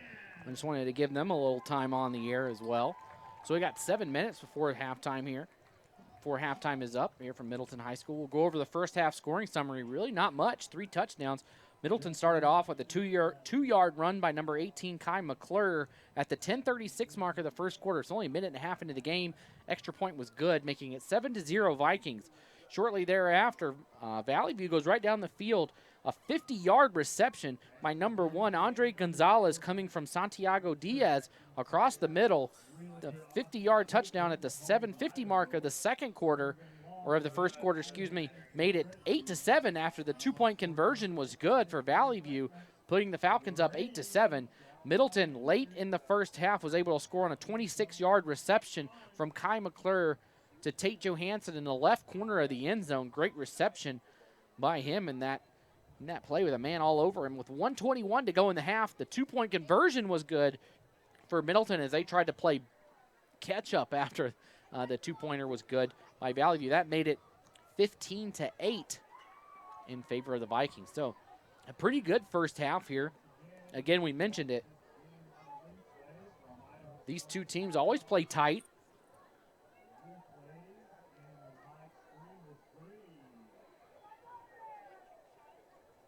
Of course, last year Vallivue beat Middleton 20-19. And the year before that, Vallivue beat Middleton 41-26. So Vallivue on a 2-game winning streak in the series. Before that, Middleton had won 3 in a row in 2018, 2017, and 2016 in a pretty commanding fashion in those games. But these two teams also play a great basketball game against each other. If you follow either school, Middleton was ranked number 1 a lot of the season last year, or bounced back and forth with some other teams. And Vallivue came on strong towards the end of the season and really pushed Middleton. Ended up earning that play-in game bid to the state tournament. Vallivue did. They did lose that game to Hillcrest, I believe is who they played in that one. But Vallivue ended up having a great season in basketball, being pretty competitive with Middleton in that conference. So again, you can always catch on the website if you're curious about other games going on around the state. The Friday Night Flash is online, and I'll just go over a couple of scores here. Looking around the state right now, Bora leads Boise 27-7 in the second quarter over at Donald Larson Park in Boise. Rigby over Hillcrest right now 7-0 in Idaho Falls. Timberline leading Cuna 21-7. Eagle over Mountain View at the half 14-13. So Mountain View right now kind of in command of the SIC as they knocked off perennial power Rocky Mountain a couple weeks ago. And Mountain View getting a good test from Eagle right now. And the Battle of Pocatello right now going in favor of the Rams as Highland leads Pocatello at halftime 21-0. I really thought that was going to be a tighter game than that. I mean, I guess they have a whole nother half to go to sort that one out. But Highland right now leading Pocatello 21-0. Rocky Mountain all over Centennial 31-0. That one in the first half. And Skyview up on Owyhee 21-3. If we jump over to the 4A ranks, scores from around the state. Bishop Kelly leads Nampa 21-0. Of course, Bishop Kelly lost to Emmett last week 21-0. Some big games going on around Columbia. Plays Caldwell. Shelley plays Canyon Ridge. Shelley having a very good year. Kind of been down the last couple years, but the Russets, I think one of the better mascots in Idaho, doing really well this year, as well as Idaho Falls. They're playing Century tonight.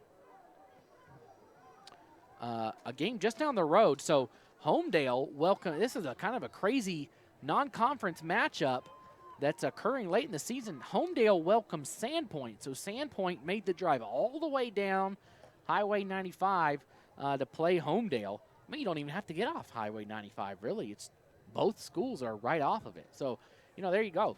Not a lot of turns to make. Anyways, Homedale leads that one at the half over 4A Sandpoint, 32-14. And, of course, Homedale, one of the top teams in the 3A ranks, as well as Sandpoint's a top 5 team right now.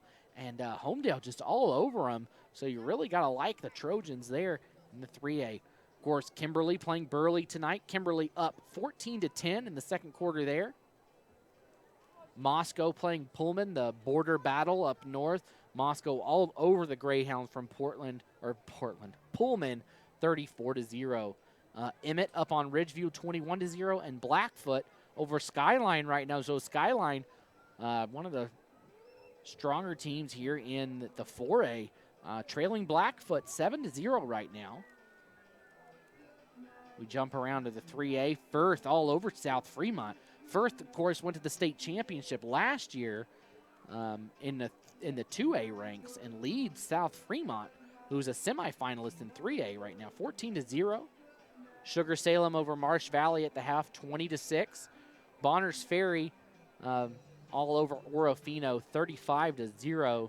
And kind of a surprising score here. Buell leads Declo. I know Buell's a 3A and Declo's 2A, but Declo, very good team. Declo beat 3A Kimberly last week.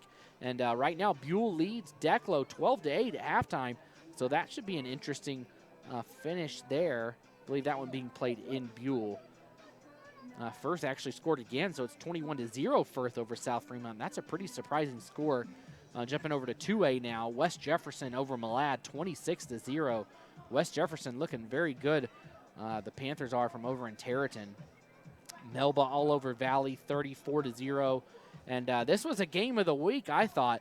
West Side against Cole Valley Christian. So Cole Valley Christian from Meridian traveled all the way over to West Side, which is in Dayton, which is just over the hill from Preston. It's about a 5.5-hour drive over there. And right now, West Side leads that one 21-0. I thought we were going to see who Cole Valley was and if they could step up against back-to-back state champs West Side. And right now, the Pirates really in control of that game over in eastern Idaho. We jump down to the 1A. Carey all over Chalice, 38-6 at halftime. Chalice a lot stronger than they have been in years past. Couple of wins so far this season. North Gym leads Lighthouse Christian, 24-16. Butte County and Raft River, probably one of the better games around the state. I know 1A schools, obviously not as big, but those games are fantastic. Butte County and Raft River, 20-18 in the second quarter. That one in Malta tonight. Finally looking around, Lewis County all over Salmon River, 66-0. Dietrich all over Hanson, 50-20. Council beats Timberline from Weippe, 48-22. And that's what I've got right now on the Friday Night Flash. So be sure to check that out, too, as the night goes along and see how your other teams, how your uncle's school is doing. You know, you can check out games from all over the state there on the Friday Night Flash. So about 2 minutes to go before the end of the halftime break. We're going to step away for a couple minutes and be right back on IdahoSports.com.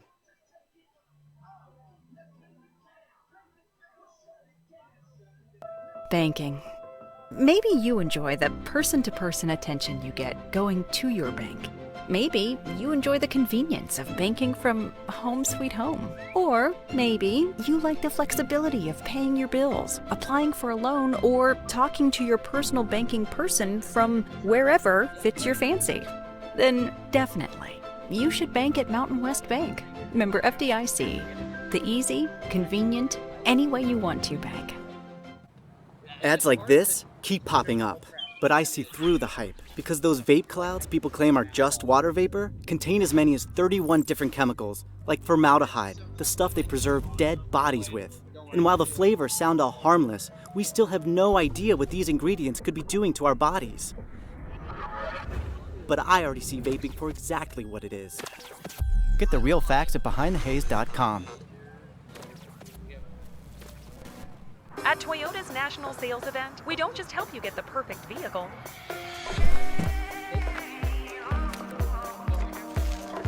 We are here to open new doors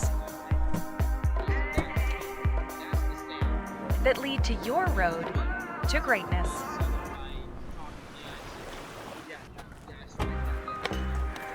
Your journey starts at Toyota's National Sales Event. Toyota, let's go places. So it went back, and I'm talking, and you can't, I mean, it's like, it's popping a little bit, which is kind of surprising, but. Should I throw my headset back on? Yep, you can put it back on. I'm gonna come on here. 3, 2, 1. All right, halftime just about wrapped up. Both of the teams on the field here, the 30 seconds to go on the clock. Want to take a second and thank some of the power boosters. Some of these teams, of course, Middleton, 208 Burger Q on Main Street, as well as Chade Levitt with Silverhawk Realty, Overhead Door, Garbanzo's Pizza, as well as Austin Colton Homes of Idaho, and State Farm with Estefan Cespedes. He's that new State Farm location right there on Highway 44 near the park as you come into town from Boise. So again, we can't do it without our sponsors here for Middleton. Of course, Overhead Door for Vallivue. So here we go. Third quarter underway, or we're about to be, and they didn't add it. I hate when they add time on the clock after halftime. You know what time is up. You know when to come back. Both teams did a good job. So congratulations. You get a slow clap from Logan Green up here. All right, here we go. Third quarter about to kick off here from Middleton. Riley Cummings is going to boot it. Of course, he's got a big leg on him. This one will probably fly deep and out of the end zone like the other two have. And this one, it's starting to get a little windy, and maybe that had something to do with it. But the ball is actually down, and he had to dive for it. Once again, these Vallivue numbers are very hard to make out. I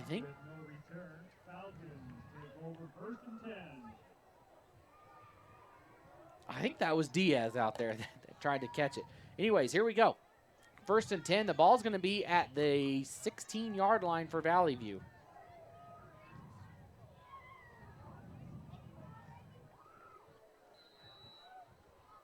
First and 10 for the Falcons. There's a snap, hand up right up the middle, and maybe gets a yard.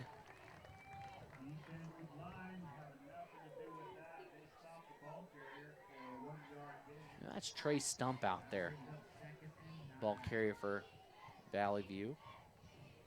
So 2nd and 9, Vallivue, like we mentioned, if you're just tuning in, they like to take their time. They're a very patient team. That's the word, not slow, patient. They're very patient on offense. They'll wait for what they want, and they're going to take their time. They've been playing very well. Middleton's defense, this time, there's a pass across the middle, and just out of the hands of Cameron Dean. It hit him in the fingertips, and another nice play there by Vallivue. But that one just isn't able to connect. I tell you, back there, Diaz, when he holds that ball in the belly of the running back, he holds it as long as possible, and Middleton committed to the run there. He pulls it out at the last second and throws it, and just off the hands of Dean. Middleton did a great job at staying home and not letting Dean get too open, but being right there behind him, kind of disrupting his motion and his running pattern.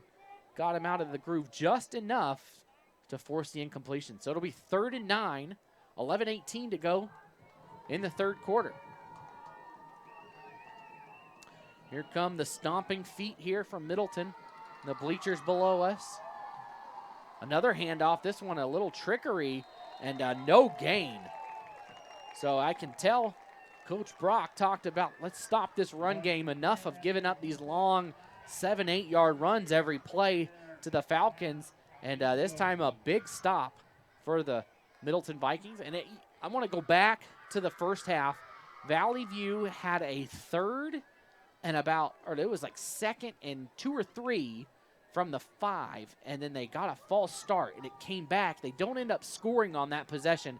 A huge penalty back there has really changed the complexion of this game, and now they're going to punt it away to Middleton. A beautiful punt coming down at the 45, and a fair catch made by Owen Gravitt.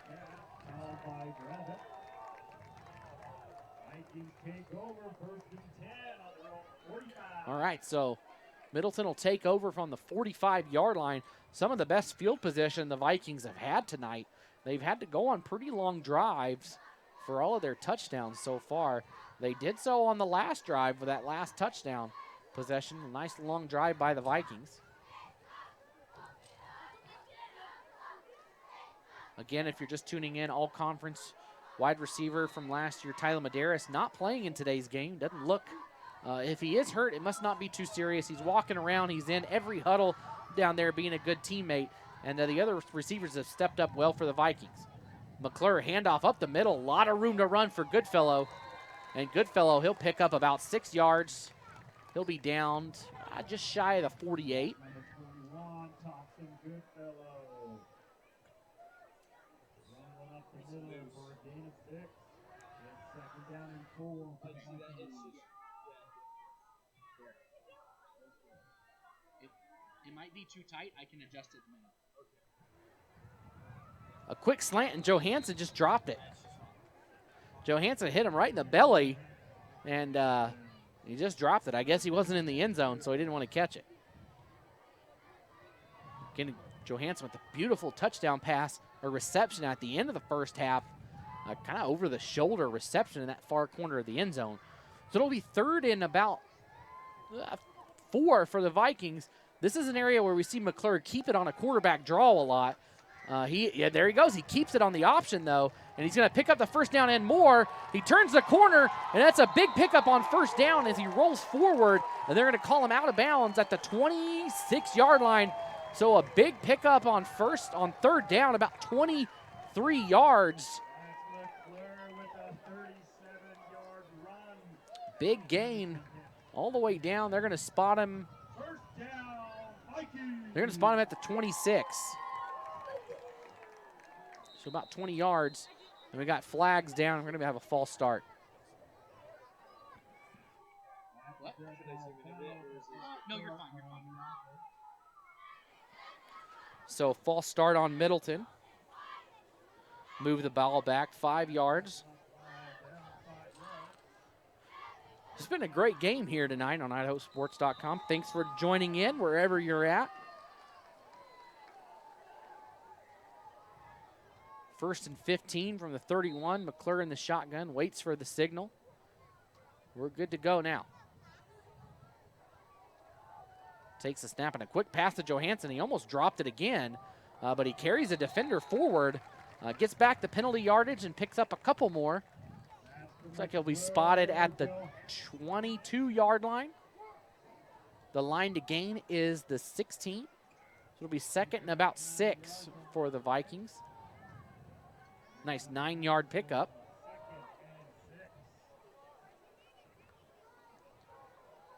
Johansson, he'll take it on the right side. There's going to be a hold. It was pretty clear. As when you see one like that, you kind of just laugh. That was number 77. Yeah, Garrison Grimes. He's going to be the guilty party on that hold there.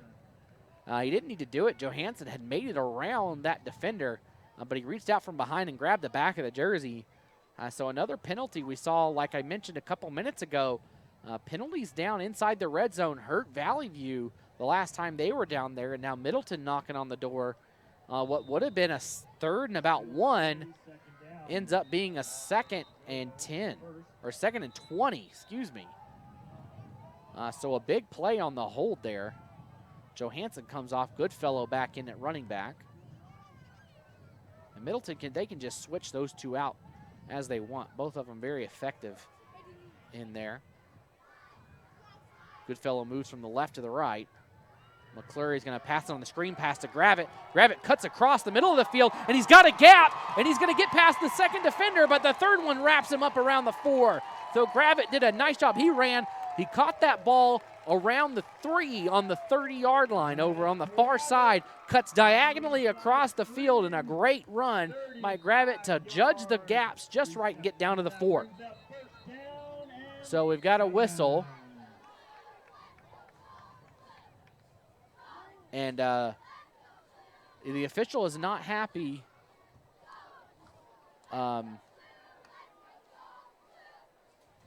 with Coach Brock. I don't know what he's upset about, but he's pointing unhappily down there. Coach Brock walks away. I don't know, maybe a sideline warning. Somebody was saying something. Who knows? All right, it'll be first and goal for the Vikings. Ball spotted. They're gonna spot it actually at the 6-yard line. McClure is going to take it, and he's got room to run on the right side. He's going to score, but I think it's going to come back. There's a flag down. So this one's probably going to get wiped off the board. So again, another penalty. Just a lot of penalties and a hold on Middleton. So that one will come back. Couple costly penalties for the Vikings on this drive. Ball will be spotted at the 15. So they'll do it again. Middleton student section doesn't really like the call. I don't think the officials take their input into consideration, so it'll still stand. McClure takes the shotgun. It's going to the left side, and it's caught and gets his legs taken out. Who was that down there? Looked like that was caught by number 17.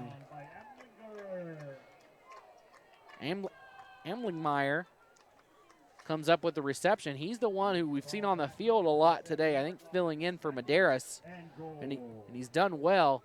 So this will bring up 2nd and goal from the 6. Almost the same spot, so he got all the penalty yardage back.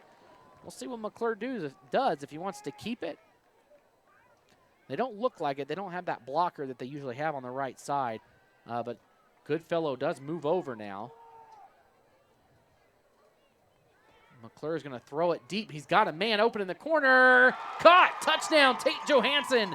2 in a row for Johansson. That one over the shoulder. Once again, a 6-yard pass with a beautiful play that time.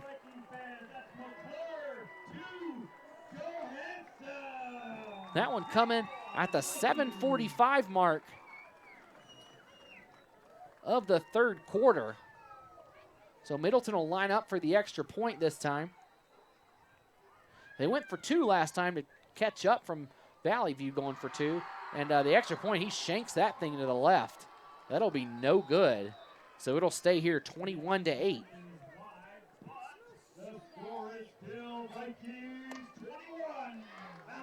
So Middleton scores touchdown quickly on that one. A nice drive for the Vikings. They took over at the 45, didn't have to go very far to punch that one into the end zone.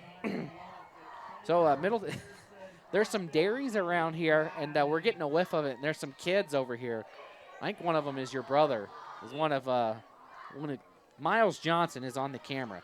He filled in at the last second, so everybody send your praises to Miles. But his brother's over here with another kid. They're like, it smells so bad up here. I mean, it does. But hey, that's Idaho, right? Lots of farms everywhere. Hey, choose Big Insurance, and you'll get a personalized customer service from a team that is always looking out for your best interests. You know, a lot of those places always looking out for themselves. With Big Insurance, looking out for you. Have you ever wondered how you will afford to pay for damages if your kid's in a bad wreck? Do you worry that you have enough insurance to rebuild your home? Do you want to leave insurance benefits to your family? Big Insurance knows the best answers to those questions. You can call them at 365-2160 or visit their website at biginsurance.com. The team at Big Insurance wants to wish both teams good luck in today's game. Of course, they have offices in Nampa, Star, and Emmett, so they're here for everybody in the Treasure Valley. All right, here we go. Middleton. Big kickoff underway, and Cummings, like I said, the wind is coming in from the left. I think that's why the last 2 have been short. And a big hole to run, and this time he is going. He's got the room, and he's going to be wrapped up. Huge return by Vallivue, and they're already in Viking territory as that return taking all the way out to it looks like the 46-yard line.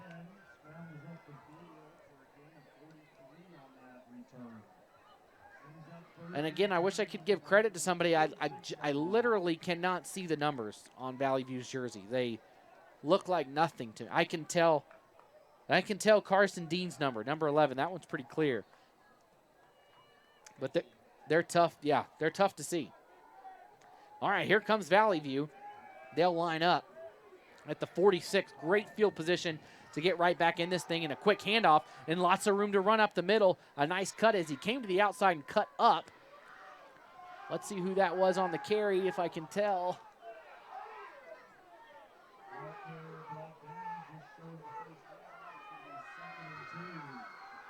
I can't tell. A great run by Vallivue on that one.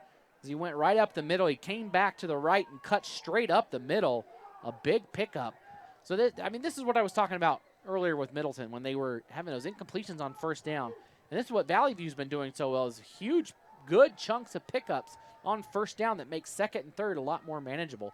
This will be a 2nd and 2. And this time, a quarterback keeper. Diaz goes up the middle, but met immediately by Decker Hagler. up the middle. A huge hit by Hagler, and he's going to lose 2 yards. That'll come back to the 40. So it'll be 3rd and 4 for Vallivue. You got to think this is 4-down territory for the Falcons.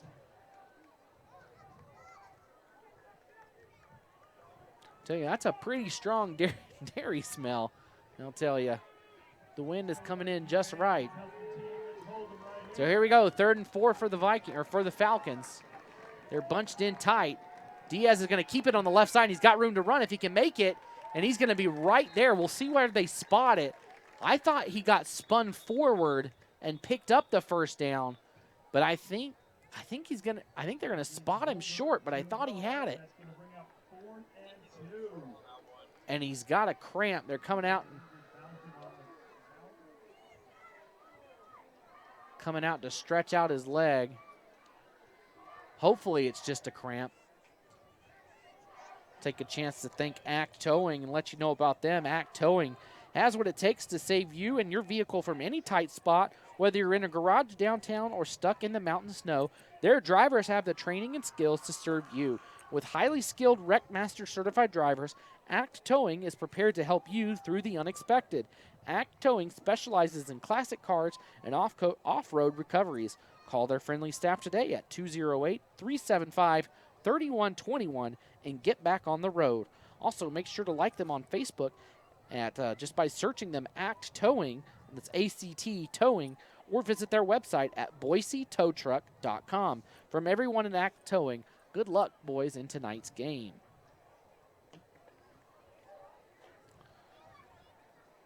So it looks like he's still out there on the field. We're going to step away while they tend to him, and we'll be right back on IdahoSports.com.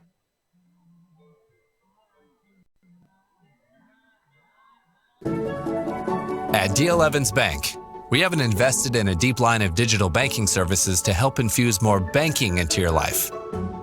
Just more living. D.L. Evans Bank. This is community banking. We're a valley-wide country store.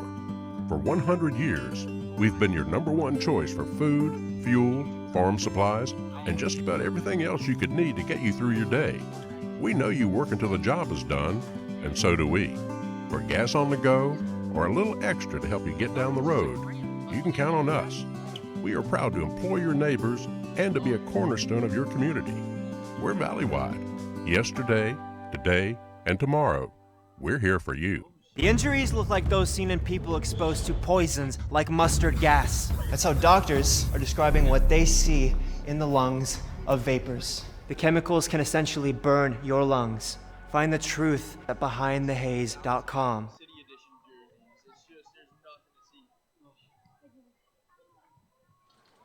All right, welcome back. Diaz hobbles off on his own. Looked like it was just a cramp. It's actually a pretty cool evening right now. The wind picking up, and like last night, it was down to like 38 degrees or something like that. And Vallivue, it was short, but they sneak forward and pick up the first down. So finally, the weather's starting to change here in Idaho. And looks like I might have been the only dummy that didn't bring a jacket tonight, but I'll survive. One time we did a game up here at Middleton. It was late October. I mean, it was freezing, and the nice folks at Middleton brought us up some hot chocolate. That was nice. But Vallivue now takes over a good possession, rumbling for the Falcons right now as they pick up a critical first down on 4th and short. And they have it 1st and goal, or 1st and 10 from the 35-yard line. We're under 6 minutes, 5:50 to go here in the third quarter from Middleton. New quarterback into the game right now, rolling back, and is he going to get wrapped up? He's a huge sack for Middleton. He loses about 10, 15 yards on that one. The new quarterback in. I don't even have him on the roster. Number 15. I don't have him on my Vallivue roster, so it must have been a new addition.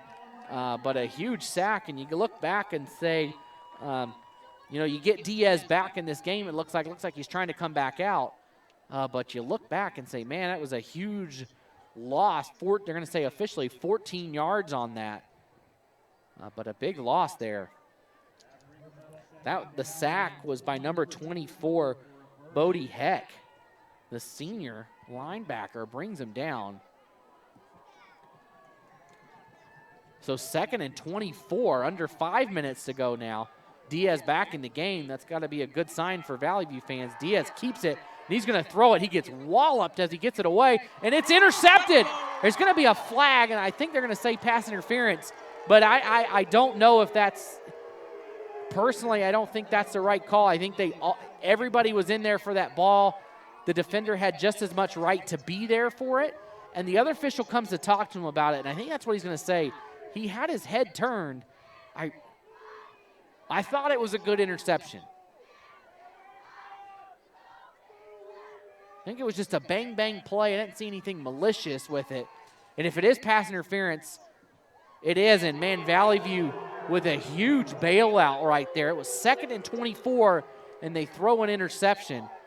And I don't know. It's going to be 15 yards from the spot from the play. And, of course, it's not an automatic first down in Idaho. So it's going to end up being it's going to be 2nd and 9. So not an automatic first down, but you can hear much the angerment of the Middleton fans. I don't think yelling at the officials is what gets it done. And I like the attitude down there of Thompson Goodfellow. He says, come on, guys, let's just do it again. Let's stop them. Here we go, 2nd and 9 for Vallivue. Diaz, he throws it deep. He's got a man open, and this time it's brought down, and he's going to stay on his feet. Is he going to get in? He does. Touchdown, Vallivue. What a change of events there. Diaz with the 34-yard touchdown pass to Payne in the end zone, and there's a flag down in the end zone. I don't know if it was something extracurricular down there, but Payne comes up with the catch. Or Dean, excuse me, Cameron Dean.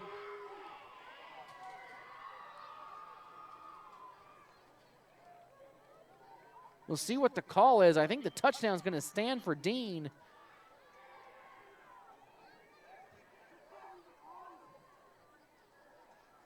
They haven't come out. Maybe it just fell out of his pocket. I don't know. They're not.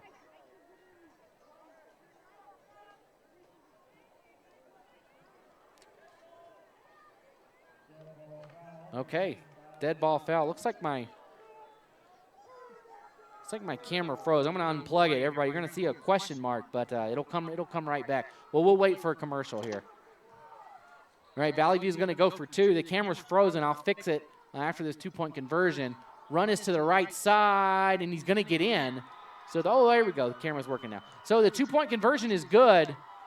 And Middleton a little frustrated out there, but Valleyview a great drive, and they put up 8 more points and make it a 1-possession game on that big 34-yard touchdown reception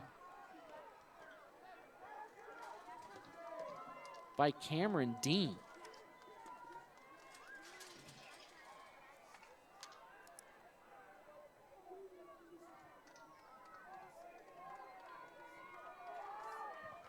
That one coming at the 4:25 mark. And I tell you, those two-point conversions looking to be very beneficial right now for Valleyview, as it's only a 4-point game or a 5-point game, so a touchdown will give them the lead no matter what.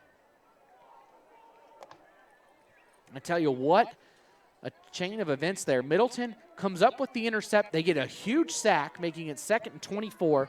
They come up with an interception that comes back with a pass interference, and I'm not sure.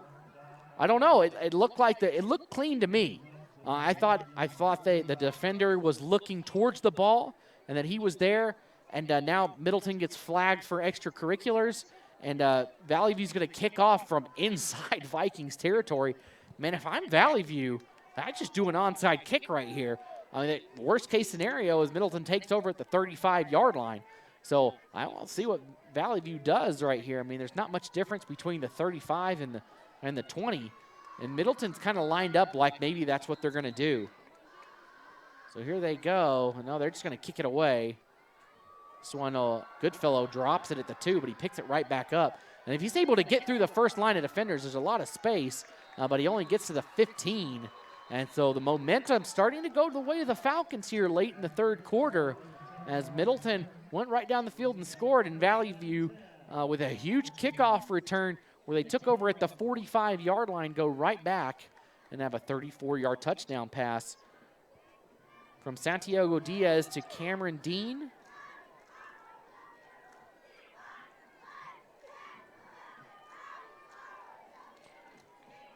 So Middleton now got to play a little more discipline, do the Vikings. Penalties, a lot of penalties for Middleton. And we saw that in their first game against Elko as well. And this time a pitch to Johansson, and Johansson had one guy to beat, and he can't. I believe it was Diaz out there. You know, Diaz has played well on both sides of the ball. It was Diaz out there. Played well on both sides, but if Johansson's able to get around him, he had a lot of room, probably going to pick up 10 or 15 yards. Instead, he loses 4 yards on that one. It'll be 2nd and 14. Another handoff, this time to Goodfellow. He rumbles forward, gets back to the original line of scrimmage, and maybe one more to bring up about 2nd and 9 and an official timeout.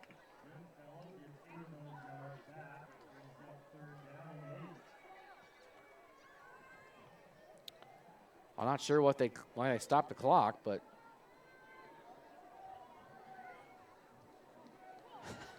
I'm still not sure. It's still stopped. All right, there they go. 3rd and 8 for Middleton.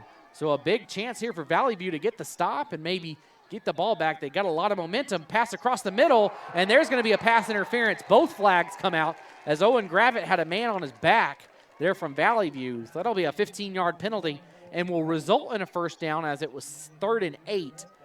So for Middleton, they get the pass interference call on defense the last drive, and they pick one up on offense on this one. Officials talking about it.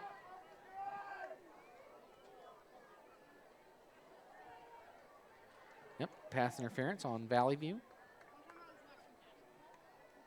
So that'll result in a first down for the Vikings. And that one was a pretty good call by the officials. You know, they're not perfect. They're doing their jobs. It's not a glorious profession to be official. No matter what you do, half the people are going to love you, half the people are going to hate you. And they're just doing their best job out there. We love the officials here in the state of Idaho. They do a great job out there every week, in and out. Week in and week out. This time a great run up the middle. This time Goodfellow. Nobody's going to get him. He's going to rumble. This one a 60. That's 67 yards to pay dirt up the middle for Goodfellow. He got past the first defender and goes all the way to the house. What a run. That time Thompson Goodfellow with a huge run. He had 5 touchdowns a week ago against Caldwell, and he gets a big one right there. And just when you thought maybe Vallivue was starting to turn the tides, Middleton comes away with a big touchdown. And it looks like they're going to huddle and talk about this one before coming out for the try. They're probably going to go for 2 to try and catch this thing up. So a 66-yard run by Thompson Goodfellow at the 3:30 mark. So not even a minute later, is able to come back and get Middleton back on top by 2 scores. They will go for 2. Looks like McClure is going to run it to the right. Does a little jump pass and caught. The 2-point conversion is good. This one brought down by Cole Holman. Cole Holman comes down with the 2-point conversion. And Middleton makes this thing 29-16 with that 2-point conversion. We'll take a quick break and be right back on IdahoSports.com.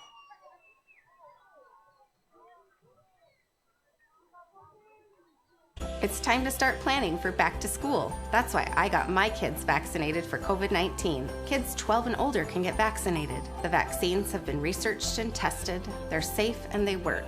And I hope everyone will choose to get vaccinated too.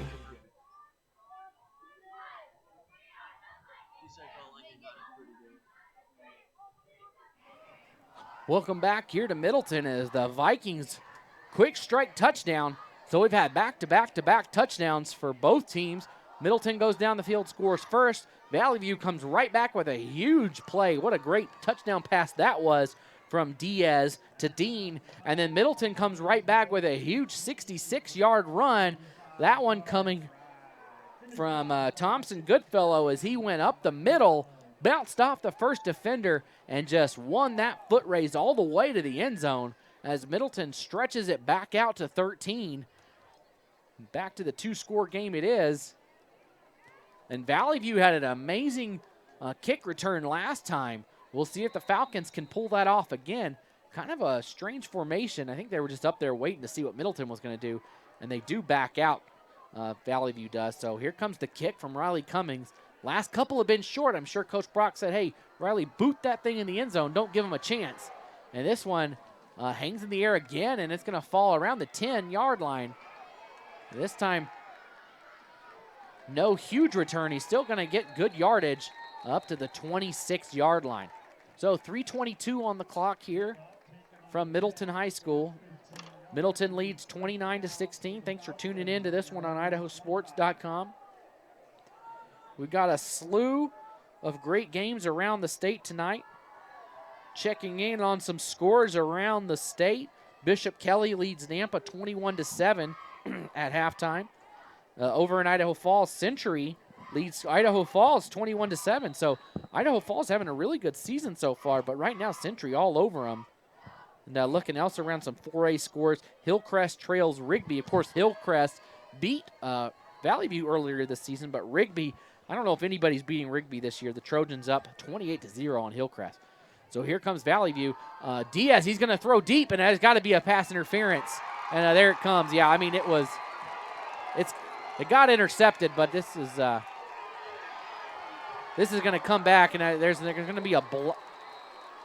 I think they're going to call an illegal block on this, on the return as well, but the receiver got tripped up.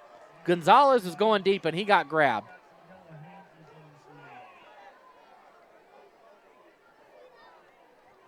And they're going to call it, in the NFL, they call it a crackback block. It's where you block backwards towards your end zone that you're defending. In this situation, they're defending the right end zone, and the defender blocked back to the right side of the field. It's like a blindside block, crackback, whatever you want to call it in that regard. So that got flagged, as well as it should have been a pass interference. Good call by the official. Just took him a while to get the flag out of the pocket. But it definitely did look like Gonzalez got tripped up right around the 50-yard line. So the official over there talking to Coach Coffin, trying to figure out what the options are. So we'll see here. The penalties happened in different possessions' hands. So there comes a call. Pass interference on Middleton. They'll probably take that penalty, and they're going to call it.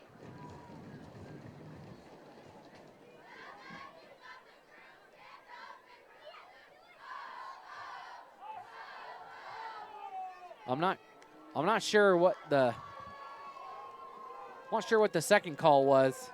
I believe it was on the block, but that was after the fact, so they denied that one and took the pass interference that was before the interception so that they can keep the ball. All right, so now that we got that cleared up, it'll be 1st and 10 Vallivue from the 42-yard line after the pass interference. So a couple of pass interference calls the last couple of possessions for both teams. The last two pretty clear pass interference calls, no matter what the fans think. It's easy to say that from a neutral perspective. You have no dog in the fight up here.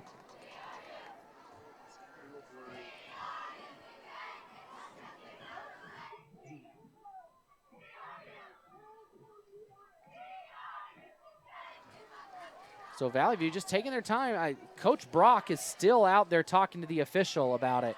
I don't know what he has to talk about because it was pass interference. He's been, him and the white hat have been they've had long conversations tonight. So here we go. 1st and 10 for Vallivue, 3:07 on the clock. It's been a pretty long last couple of minutes of this quarter as the scoring goes back and forth. And Diaz keeps it on the left side. A lot of room to run over there, and he's going to be close to the first down marker. We'll see where he stepped out of bounds. That'll be the question to be answered. Looks like he goes out around the 50, so it'll be 2nd and about 2. And another penalty on the field. Just a lot of flags tonight. This one's going to be a hold on Vallivue.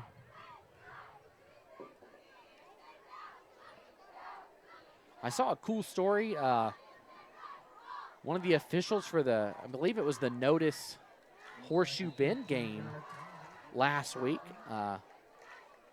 She's a student at one of the boys. I think it was from Bora, but the first female student official, I think, in Idaho. What a great story that was.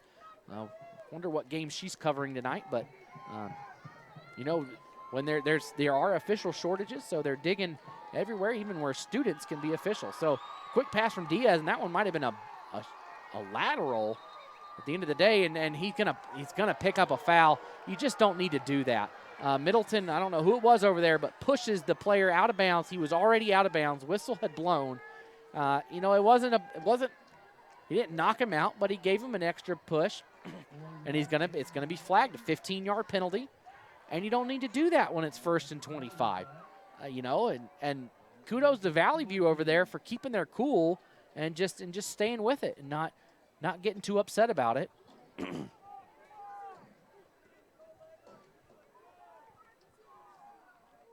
I don't know why you're not doing anything. It's just doing that. You're not doing anything wrong. We'll just keep it zoomed out a little bit more, I guess. So it should be. They're calling it 1st and 5. It should just be 1st and 10. But a huge hit was caught by Dean over here around the 50-yard line, and he just got walloped by Colton Moore. But Dean did not go down. He stayed on his feet as long as he could and fought through that thing. And so it's going to be 2nd and about 1. Again, I'm not really sure. I thought the personal foul out of bounds was an automatic first down. But they just moved it forward 15 yards and didn't call it a first down. So it'll be it's been quite the possession here. It's 2nd and 1 from the original spot. Vallivue with the ball. Diaz is going to keep it, and he's going to pick up the first down by about a yard. So Vallivue will get a new set of downs. And he's grabbing that calf again. He's got another cramp, it looks like. I think his first one was on the left leg, this one on the right leg. So while they work that out, we'll take a break, and we'll be back in a couple minutes here on IdahoSports.com.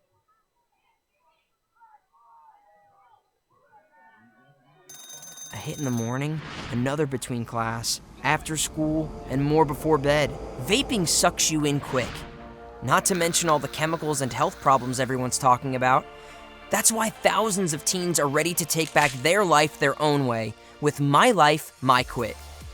When you sign up with us, you'll get a free and simple quit plan that makes it easier to stop vaping. Visit mylifemyquit.com or text Start My Quit to 36072. Banking. Maybe you enjoy the person-to-person attention you get going to your bank. Maybe you enjoy the convenience of banking from home sweet home. Or maybe you like the flexibility of paying your bills, applying for a loan, or talking to your personal banking person from wherever fits your fancy. Then definitely, you should bank at Mountain West Bank. Member FDIC. The easy, convenient, any way you want to bank. At Valley-Wide Cooperative, we're here when you need us. For 100 years, we have been here to help you with food, fuel, and good old-fashioned advice. And for us, serving is more than a job, it's a way of life, which is why we pour so much into the communities around us. We've employed hundreds of your neighbors. We take pride in that, and in giving back millions in sponsorships, grants, donations, and scholarships. It's our way of saying thanks. We're Valley-Wide, and yesterday, today, and tomorrow, we're here for you. Ads like this keep popping up, but I see through the hype because those vape clouds people claim are just water vapor contain as many as 31 different chemicals, like formaldehyde, the stuff they preserve dead bodies with. And while the flavors sound all harmless, we still have no idea what these ingredients could be doing to our bodies. But I already see vaping for exactly what it is. Get the real facts at BehindTheHaze.com. It's time to start planning for back to school. That's why I got my kids vaccinated for COVID-19, so they can be protected from COVID when they're back in the classroom. Kids 12 and older can get vaccinated. The vaccines have been researched and tested. They're safe and they work. Getting vaccinated was quick and easy.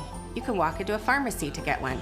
We got our COVID-19 vaccine, and I hope everyone will choose to get vaccinated too. Get a free COVID-19 vaccine today. Find a location near you at covidvaccine.idaho.gov.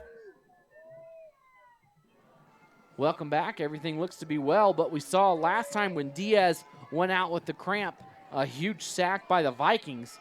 So we'll see what the Viking defense dials up now on this. It's 1st and 10 from the 47, but a big chance here for Middleton to maybe bust through the backfield and come up with a big sack like they did before.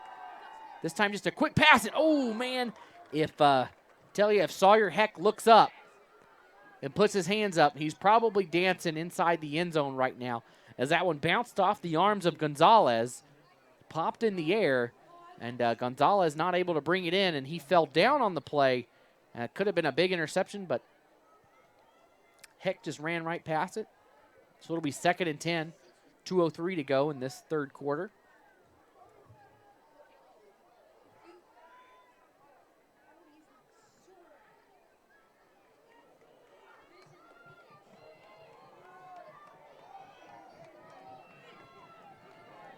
Second and 10. And I think we might get an offsides here on Middleton. And that's a huge help if you're Vallivue to have that offsides on 2nd down.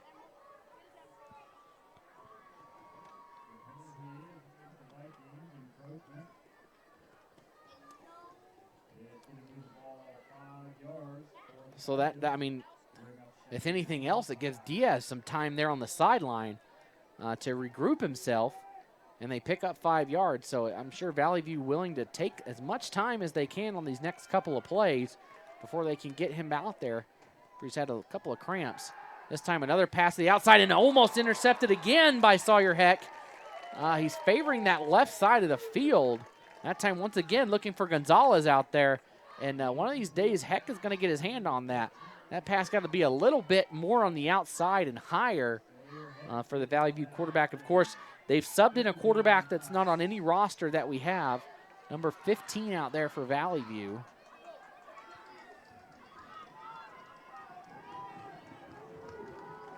The only other quarterback listed was Casey Cope, and we haven't seen Cope tonight. So I'm not sure who it is out there for the Falcons. 3rd and 5. There's the pass, and it's short, and it should have been intercepted once again. It hit the feet of Heck. So Heck has been involved in the last 3 plays inadvertently, and his teammates are kind of saying, look up, that was right to you, and he's kind of got his hands out. He'd like to have a couple of those back and maybe get another shot at it. So here we go, 4th down for Vallivue. The coaching staff and players for Middleton admonishing the Viking faithful to get on their feet. They begin stomping the bleachers. A big play in this game. Vallivue has the play call coming in. This play taking a long time to develop. Just waiting for the official's hand to see how much time's left. 5, 4, 3. Got to get the snap off. 3, and they do so. And a false start called on the on Vallivue. And right there goes the home field advantage. Fans doing a nice job getting rowdy, distracting the young quarterback in there. And I think this changes the play call for Coach Lane Coffin. Believe he's going to decide to punt this one away. It was 4th and 5, manageable inside Viking territory, but it looks like they might want to boot this one away. Running off the field quickly was Cooper Davis for Middleton, and back to receive is going to be Owen Gravitt.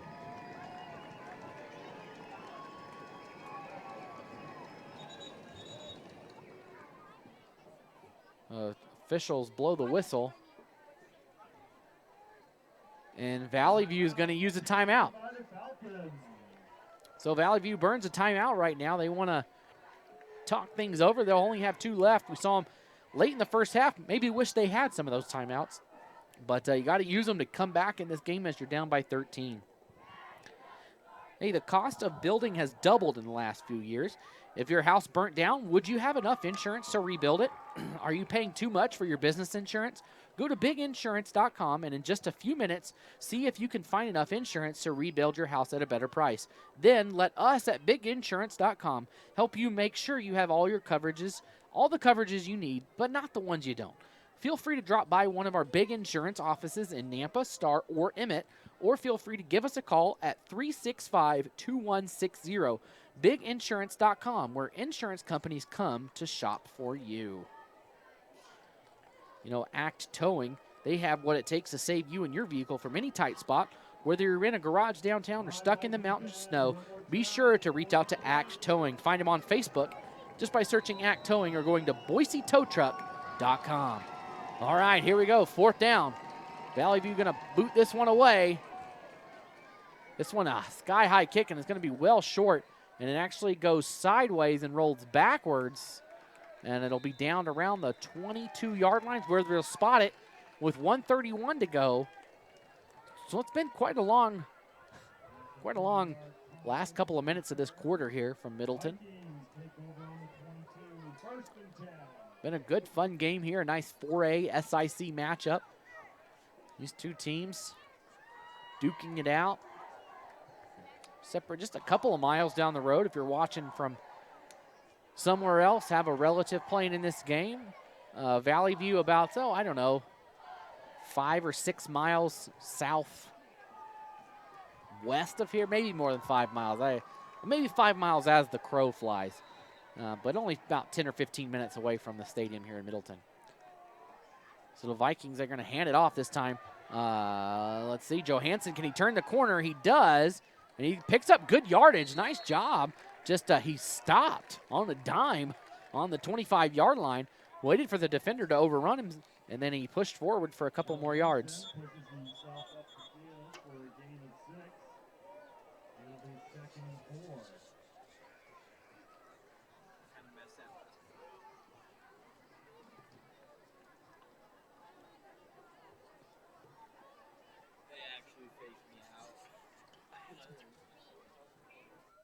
Camera is like frozen.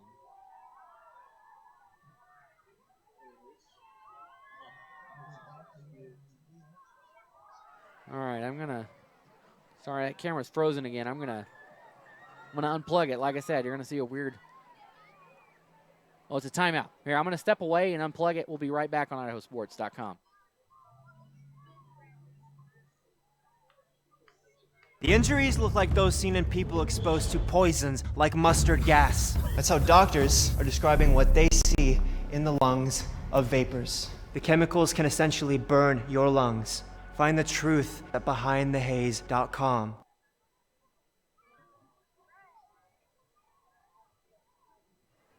There we go, much better.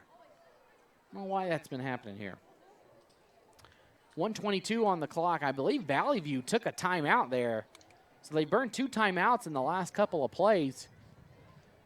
And this third quarter seems to drag on. It's been a pretty long third quarter. And it's been just the last couple of minutes. We saw a couple of touchdowns. I mean, it's been an exciting quarter. 2 touchdowns for Middleton and 1 for Vallivue. We said a couple times, good crowd on hand here at Middleton. And it's funny, looking around, it's a great, Middleton High School is kind of up on the hill, and you can see all the other, Nampa, Caldwell around, and you see bright lights protruding the darkness in some areas, and you think, oh, maybe, Caldwell has a game tonight, Columbia has a game. You possibly see the lights from those stadiums up here as you look around. That's kind of a cool sight out here tonight. Clear evening. So, okay, it was an injury for Vallivue. Andre Gonzalez had trouble getting up. So Middleton just waiting for him. He's slowly walking off the field, and everybody's lined up and ready to go.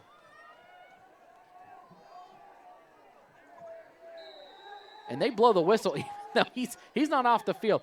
Okay, they're going to stop it now. I mean, there was 3 trainers on the field and Gonzalez walking off the far side, and they blew the whistle to start the play. Now they'll wait till he gets off. Here we go. Now we can start. All right, McClure in the shotgun, and he's going to go deep. He's got Gravett. Is it there? It is! Gravett with the catch, and he'll be dragged out of bounds around the 30-yard line. He stepped out of bounds. I know he dropped it, but he was out of bounds. Yeah, it's a good call. He was out of bounds around the 30-yard line, and that's right where they're going to spot it. He was out of bounds, came back in and dropped the ball, and Vallivue tried to pick it up and run with it, but he was out. So that ball is going to be spotted right at the 30, and Middleton quickly to the line, almost like there's going to be a replay of it, and they need to snap it, but we don't have a booth to send stuff down to the officials. So here we go, McClure in the shotgun. Claps once. Again to grab it. I don't think they were on the same page there. Gravett stopped around the 25, and he threw it far, and we got another flag down, and I think it's going to be a personal foul on Middleton, judging by the reaction of the players from Vallivue.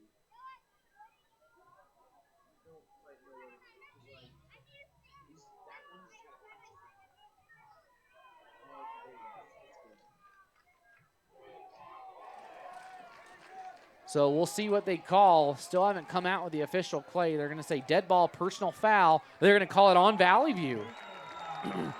So they're giving it to Vallivue. I think maybe we're going to have offsetting penalties. Vallivue is in disbelief that the penalty's on them. And I see the official making the signal of, crossing his hands like he would with an incomplete pass.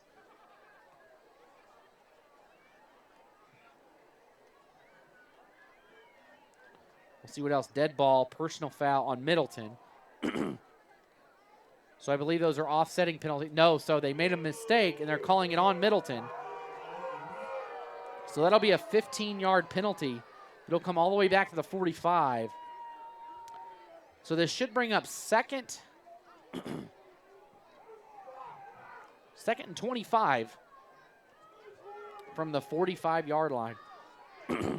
And another penalty. This has been a penalty-riddled game. Just all over the place. Flags galore. Both coaches now on the fields talking to officials. It's just let's just get to the game, guys. Let's get this thing going.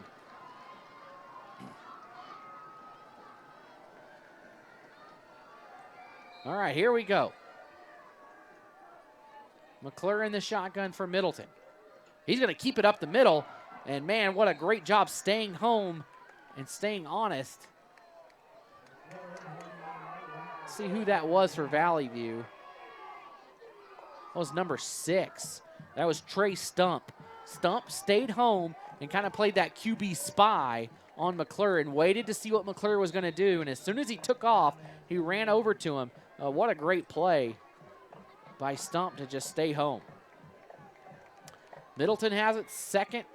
It should be third down. It's only got second, but it should be third. And then pass across the middle, a diving catch. That one's going to be caught by the Vikings. Let's see who that is. That's Johansson with another big reception. It's going to bring up third down, but once again, that penalty on the first down play was a dead ball penalty.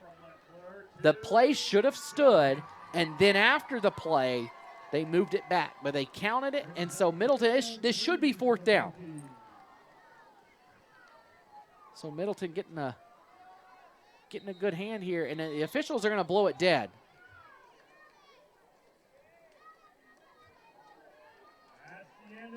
Oh, it's the end of the third quarter. All right, so into the third quarter, Middleton leads this one 29-16. We'll take a quick break. Be right back here on IdahoSports.com.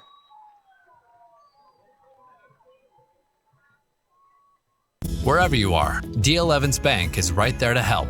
From applying for loans to opening new accounts and signing documents, personalized service is just a video call away. This is Bank Live with D.L. Evans Bank. This is Community. We're a valley-wide country store. For 100 years, we've been your #1 choice for food, fuel, farm supplies, and just about everything else you could need to get you through your day. We know you work until the job is done, and so do we. For gas on the go, or a little extra to help you get down the road, you can count on us. We are proud to employ your neighbors and to be a cornerstone of your community. We're valley-wide, yesterday, today, and tomorrow. we're here for you. It's time to start planning for back to school. That's why I got my kids vaccinated for COVID-19. Kids 12 and older can get vaccinated. The vaccines have been researched and tested. They're safe and they work. And I hope everyone will choose to get vaccinated too. Do what? The 30 area on my right. Yep, you're good there.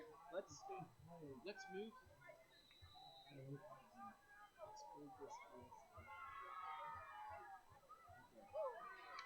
All right, welcome back as we get ready to start the fourth quarter here from Middleton. Vikings with the ball. That one goes off the hands of, what was that out there? Johansson on third down. We'll see what they decided to do on this fourth down play. I think they're in field goal range. I think a field goal really puts the game in a difficult position. It makes it 32-16. I mean, that's a two-score game, really, with the two-point conversions. So they're going to go for it. They're going to say, we'll make you score 2 touchdowns anyways. A touchdown here would really put the game on the back of the Vikings and really have to see a big comeback for Vallivue. Middleton will take the shotgun snap, and McClure running around, and he's going to dance free, and he's going to get the first down. Big play. He was wrapped up. 2 different Falcon defenders on him in the backfield. He fights forward and gets just enough for the first down, picks it up. He needed the 20. He got to the 20, the 19 and a half. Big first down run there by Kai McClure. Fantastic use of the legs to pick up that first down. Clock ticking here. 11:40 to go. It's going to be 1st and 10 Vikings on the 19-yard line. Said it's kind of nice to have it cooling off more at night. Feels like football out here. McClure, he's going to go deep. He's got Johansson again, and touchdown Vikings.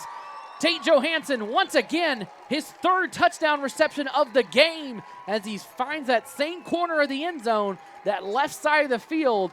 That one, a 19-yard connection from Kai McClure to Tate Johansson.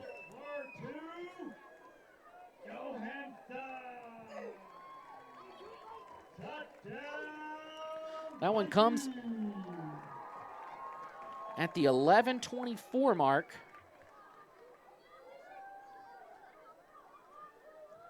Of the fourth quarter.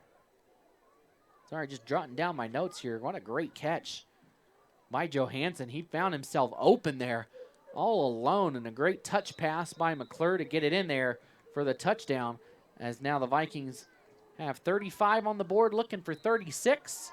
That kick is on the way, and it is good.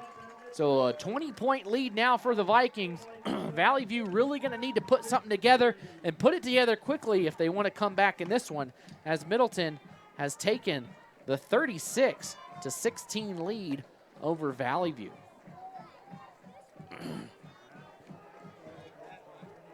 And IdahoSports.com does a lot more than just broadcasting. Continue checking back to the website for updated scores, schedules, standings, polls, action photo galleries, and written content from every corner of the state. Of course, we have the scores and schedules for every football game tonight from around the state on the Friday Night Flash that you can check that out. That's updated in real time. As soon as we know the scores, we put it out.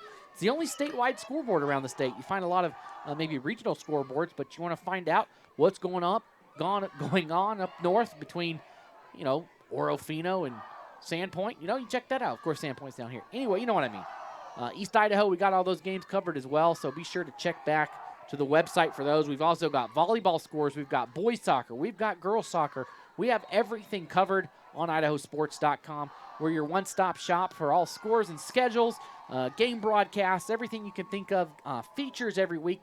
We come out with the big deal of the week on the website featuring a star athlete around the state of Idaho.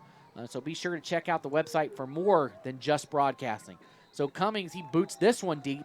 And interesting enough, we saw the kicks be short when they went to the left, but now as they go back to the right, they're back to going deep. I think he's more comfortable kicking that way, and I think the wind it's kind of died down, but it was blowing more towards the right side of the field. So the Falcons will take over 1st and 10 from the 20 in need of some points and in need of them real fast. They need to come up quickly with a drive here, put together something through the air. We've seen them be able to do it. I mean, they have a 50-yard touchdown reception by Andre Gonzalez, as well as a 34-yard reception by Cameron Dean in this game. So we'll see what they do here. This one, a run up the middle, picks up 3 yards. Looks like we got a birthday song going on in the student section. Somebody's birthday. I don't know whose it is, but I guess all the students do. All right, 2nd and 7 from the 23 for Vallivue. Middleton up 36-16. This was a 7-point game at halftime, 15-8, and Middleton really opening it up here in the 3rd and 4th quarter. And that handoff stays up the middle. Vallivue used a lot of motion out there to move players around. Big hit there by Cole Holman on defense.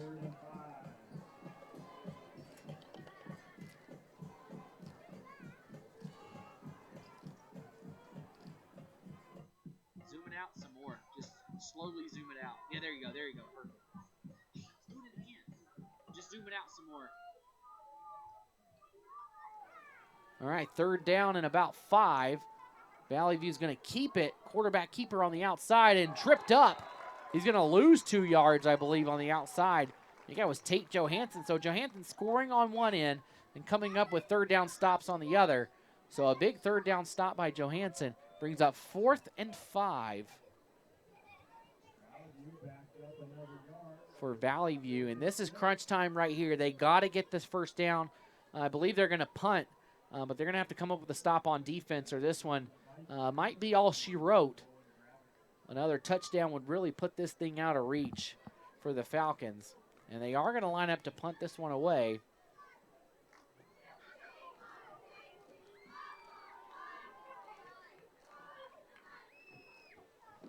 Runs it up, great blocking. That one's a high kick, and Gravit's going to take it at the 47. There's a block in the back. I mean, clear as day once again. And he returns it out to the 40, but it's coming back. Just a big block in the back. Well, you got to be more aware of that, and the coaching staff saying, "What? You didn't need to do that. He was already past him. Laid him out in the back. You can't do that." So the Vikings will take over. That block in the back occurred around the 49-yard line, so it'll be a 10-yard penalty from there. Should push it back to the 39. So instead of having the ball around the 40 of Vallivue, so in essence, this is truly a 20-yard penalty. I mean, it's going to only go down as a 10-yard penalty, but with the 10-yard return, you lose that, and then you go back 10 yards from the spot of the return. It's a big penalty, yeah, so they're going to take over at the 39-yard line. But at the same time, you look at it from Middleton's point of view to say, hey, further to go, more clock to burn. Because we've got 9:09 on the clock here in this one from Middleton.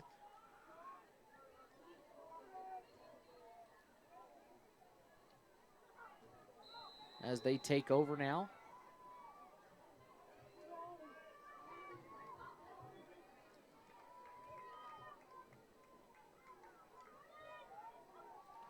They come out throwing immediately, and Gravit's got it, and he's got room to run. We'll see if they can catch him. I don't think they are going to, and Gravit's going to score a 61-yard touchdown connection from Kai McClure to Owen Gravit. Should just about do it for Middleton. What a fantastic throw. I thought they were going to come out running the ball, but they say, no, thank you. We'll just throw it. We'll just score again. And Middleton, a 61-yard strike on that one. That time, Owen Gravit comes up with it. What a great game by Kai McClure and his receivers. They are playing extremely well all over the field tonight. Cummings going to come on for the extra point as Middleton now up 42-16. This one looks good. Looks like it was wide left, they're going to say. So it'll stay at 42. And if you look back on this game, if you want to find something to work on, Cummings going to have to make those extra points in a big game. You know, you got Bishop Kelly coming up. You got Emmett coming up. Those games, you can't leave any points on the board. And a couple of points left by Middleton by missing those extra points. Either way, at the 8:59 mark of this 4th quarter, Middleton kind of puts this one out of reach at 42-16. Okay, if we check around the state at some scores right now on the IdahoSports.com Friday Night Flash. Rigby continues to put it to Hillcrest. They're up 35-0. Timberline has defeated Cuna 35-15. Mountain View defeats Eagle. So Eagle was up on Mountain View at halftime there, but the Mavericks come away with a win, 28-21. Highland defeats Pocatello, 41-14. Skyview still rolling. The Hawks, I believe, are 4-0. They defeat Owyhee 34-16. So a great season going for the Skyhawks, or the Hawks from Nampa.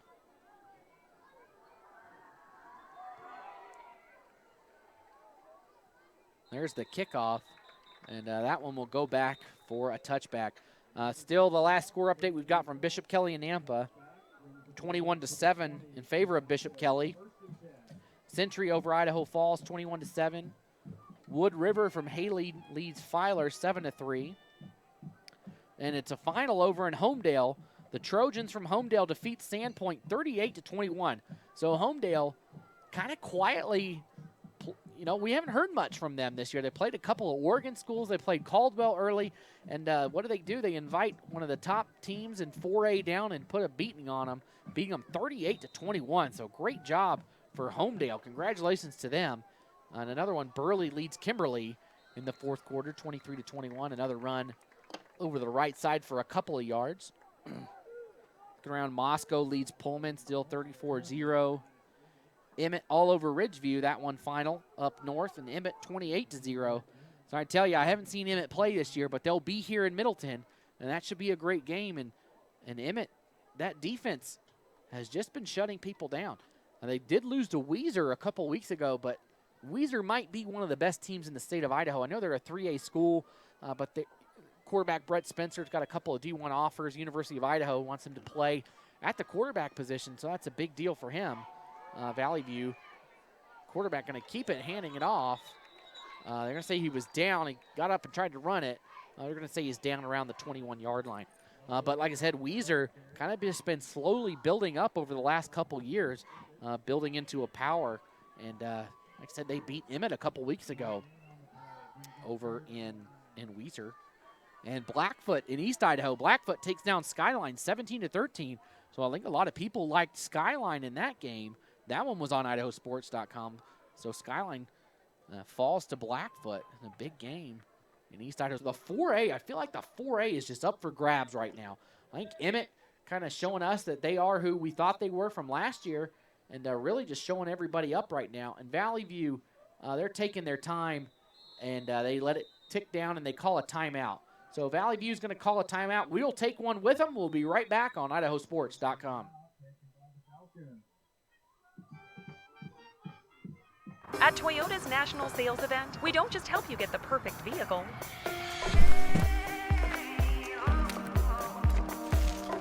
We're here to open new doors that lead to your road to greatness.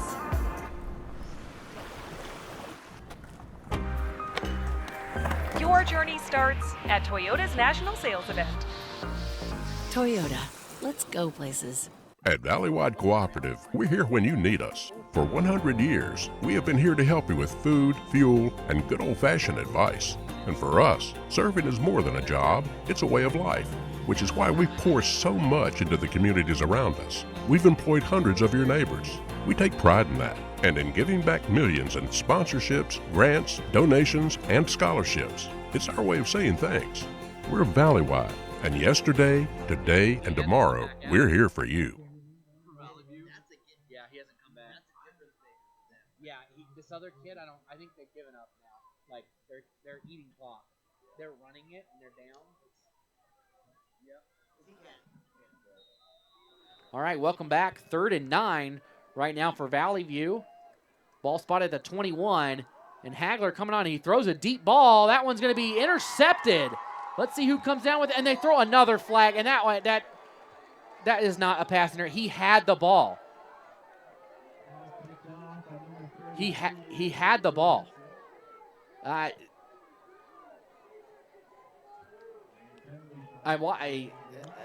one I don't understand that one either.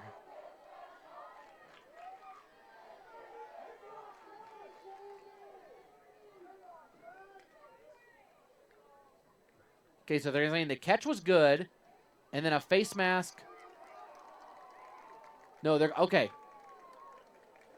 Okay, it wasn't a pass interference. I think that's what everybody was confused about. So it was a catch, the interception was made, and then there was a face mask on Vallivue. So all of a sudden, Middleton, they intercepted that ball at the 45-yard line. It's going to be moved all the way up to the 30. So I think everybody was a little confused, thought maybe that was a pass interference, but I missed the face mask grab, so good catch by the official to see that. That's just a penalty you can't let go, that face mask, dangerous play, yanking heads around. With everything, everything else that goes on in football, you don't need one more injury like that. So McClure's still back there. This time he's got Goodfellow to his left. See if they keep it on the ground. They do. Goodfellow will keep it, and he'll dance around inside, and he gets hit from behind after a pickup of about 3 yards.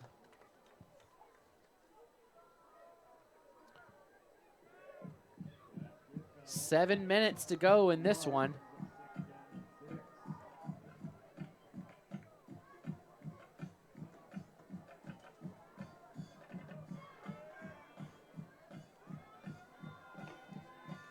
They're taking their time. In no rush right now as this game pretty much out of reach. Middleton with a huge second half to put it out of reach, and a nice jumping catch by Owen Gravitt. He'll pick up, not much, maybe 2 or 3 yards. We'll bring up third and about 4 on this next possession. 6.5 minutes to go. Well, they stopped the clock. Yeah, the official's spinning his arm saying, let's get it going. 6.5 minutes to go here from Middleton.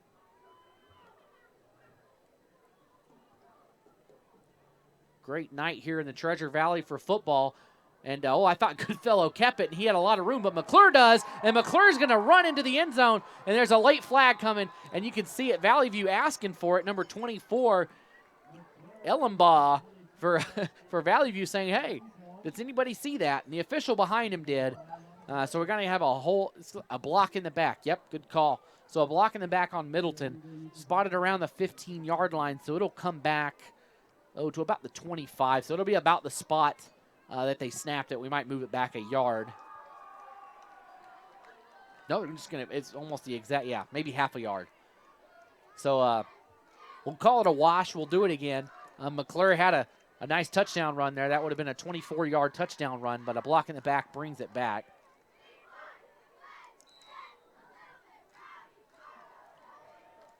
Like I said, I think finally the weather here, and at least in southwest Idaho, is turning from summer to fall this week.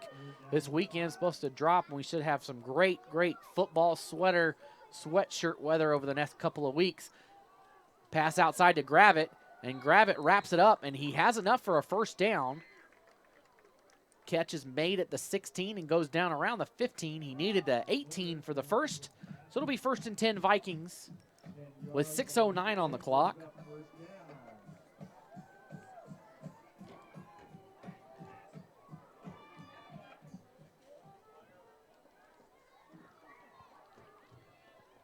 No, just turn your camera. There you go. You can zoom it out.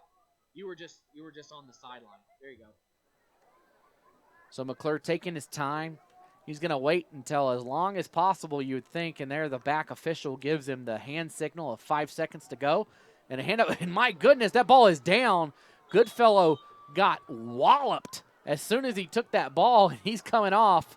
He got hit, and Vallivue comes away with it. So the first fumble of the night for either team goes in the way of Vallivue as Goodfellow gives that one. I would have just dropped it as soon as I got it. I wouldn't even taken the hit. If I was him, I would have just gone down in the fetal position and cried, seeing that defensive line for Vallivue coming through, because those are some big boys, and they laid a big hit on him. He'll feel that one tonight as he goes to bed.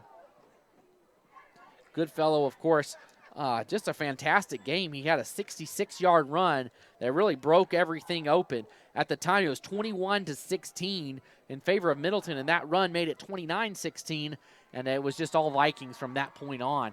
So Goodfellow, his run really opened up this game and made it what it is right now. So Valley View keeps the ball on the ground. They'll pick up a couple as we're under 5.5 minutes to play here from Middleton. Again, stick around. We're going to have our IdahoSports.com player of the game. As soon as this game is over, we'll announce that player of the game. We got a player down for Middleton. He looks to be hopping up right now, though. Kind of hobbling over. That's number 28, Abraham Carrillo. He tried to hop off, but stays down. So the trainers will come out, and we'll step away for a couple minutes here on IdahoSports.com.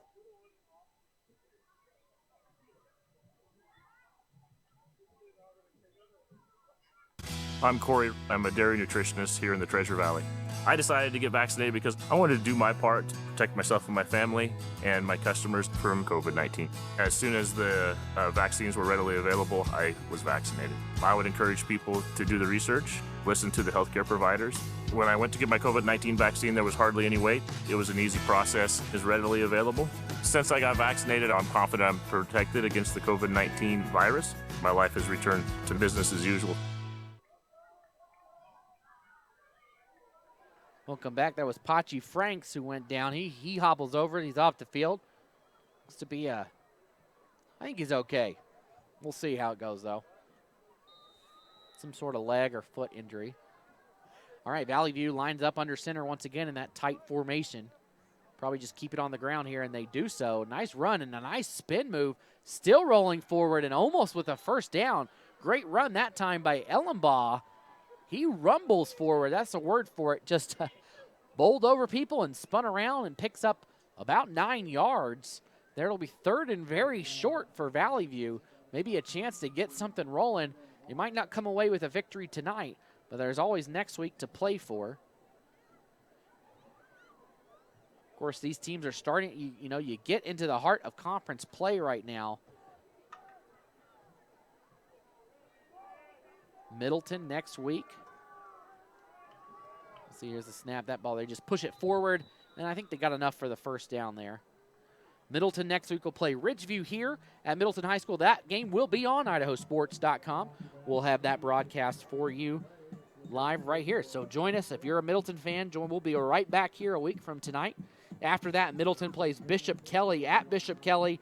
Then they're home against Emmett. Again, that game on IdahoSports.com.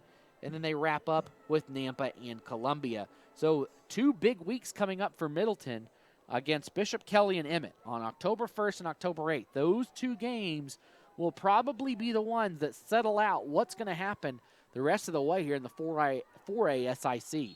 A short gain there for 3 yards on the right side. So the way the 4A tournament is set up this year, it was kind of like this last year, the way that they're seeding brackets, the conference champions are going to get in, and then they're going to look at those max prep rankings. No longer are the seeds predetermined. I think that's been one of the major gripes with high school playoffs in Idaho, is the predetermined brackets.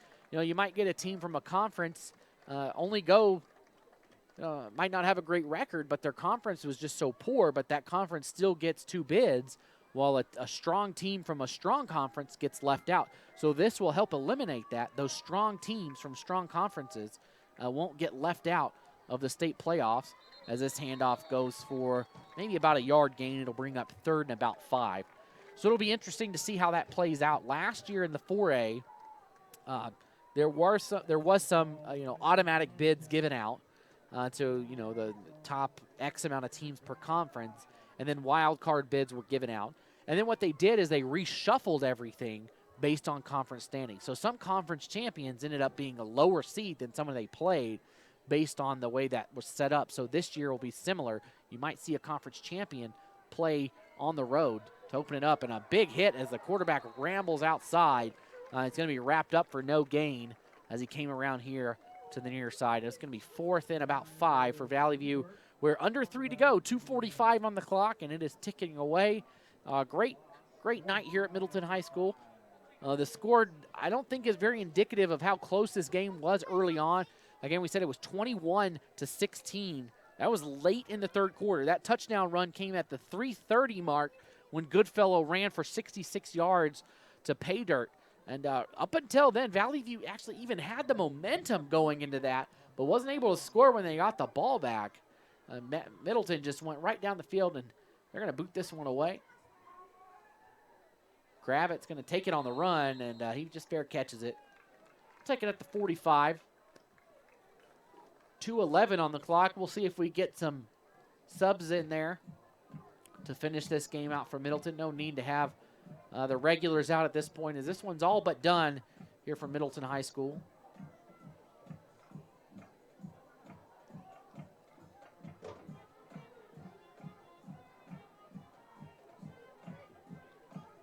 Again, thanks for joining us. We're always glad to have you listening at home. Let's take a look at the Vallivue schedule for the rest of the season. Of course, we went over Middleton's schedule. Vallivue next week, they'll be at Caldwell, and then they'll be home against Vallivue, and then they have a trip to Ridgeview after that, as well as 2 games to finish it up. Might be the hardest 2 games anybody has to finish their season against Bishop Kelly and Emmett. So those will be 2 tough games to finish up the season. And we do have a new quarterback into the game. It's number 86.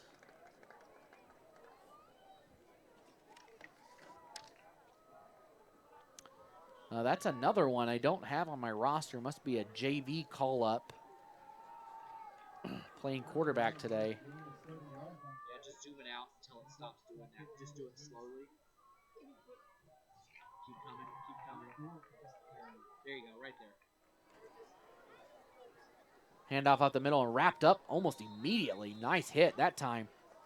Was number 75 for Vallivue with a big hit. That's Brian Bosworth with the stop. Great job there. And I believe Noah Clark was also in on that hit. Noah Clark, you can tell he's the biggest guy out there. 6'4", the biggest guy out there for Vallivue. He's definitely got some size, and he's only a sophomore. So he's got a lot of room, a lot of years to grow. Another pass and a nice cut inside. Wow, what a throw and catch.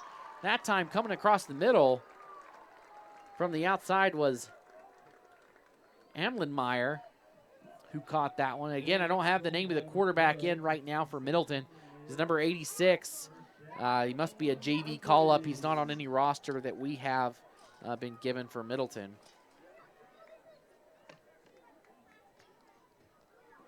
And with 51 seconds to go, they line up in the victory formation. Take a knee. Just one more snap, and that'll do it. Zoom out some. It's blurry. You can zoom out some more. Keep going. There you go. Yeah, keep it right there. So the clock will tip. Just one more snap. And don't forget, don't go anywhere. We're going to step away for a couple minutes, and then we'll be right back, and we will announce the IdahoSports.com player of the game. You won't want to miss that. This one almost all but wrapped up, and that should do it. So Middleton going to take this game 42-16. Again, don't go anywhere. We'll be right back with the IdahoSports.com player of the game. We'll be right back.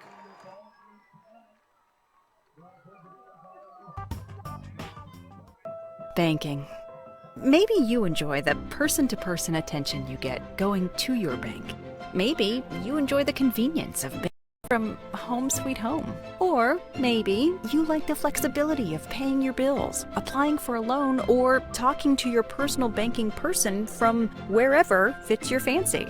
Then definitely, you should bank at Mountain West Bank. Member FDIC. The easy, convenient, any way you want to bank. It's time to start planning for back to school. That's why I got my kids vaccinated for COVID-19. Kids 12 and older can get vaccinated. The vaccines have been researched and tested. They're safe and they work. And I hope everyone will choose to get vaccinated too. A hit in the morning, another between class, after school, and more before bed. Vaping sucks you in quick. Not to mention all the chemicals and health problems everyone's talking about. That's why thousands of teens are ready to take back their life their own way with My Life, My Quit. When you sign up with us, you'll get a free and simple quit plan that makes it easier to stop vaping. Visit mylifemyquit.com or text Start My Quit to 36072. At Toyota's national sales event, we don't just help you get the perfect vehicle.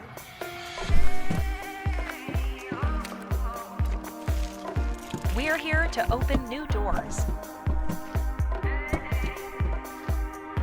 that lead to your road to greatness.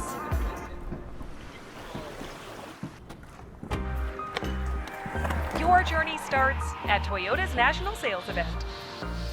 Toyota, let's go places. We're Valley-wide country store. For 100 years, we've been your #1 choice for food, fuel, farm supplies, and just about everything else you could need to get you through your day. We know you work until the job is done, and so do we. For gas on the go, or a little extra to help you get down the road, you can count on us. We are proud to employ your neighbors and to be a cornerstone of your community. We're Valley-wide. Yesterday, today, and tomorrow, we're here for you. I'm Dr. Christine Hahn. I'm an infectious disease doctor, and I'm Idaho's medical director for public health. It's my mission to keep our communities healthy and safe. That's why I believe every Idahoan should get their COVID-19 vaccine. The vaccine's been tested. It's proving to be very safe, and it's the most effective tool we have to stop the spread. Walk into a pharmacy or visit covidvaccine.idaho.gov to find your free COVID-19 vaccine.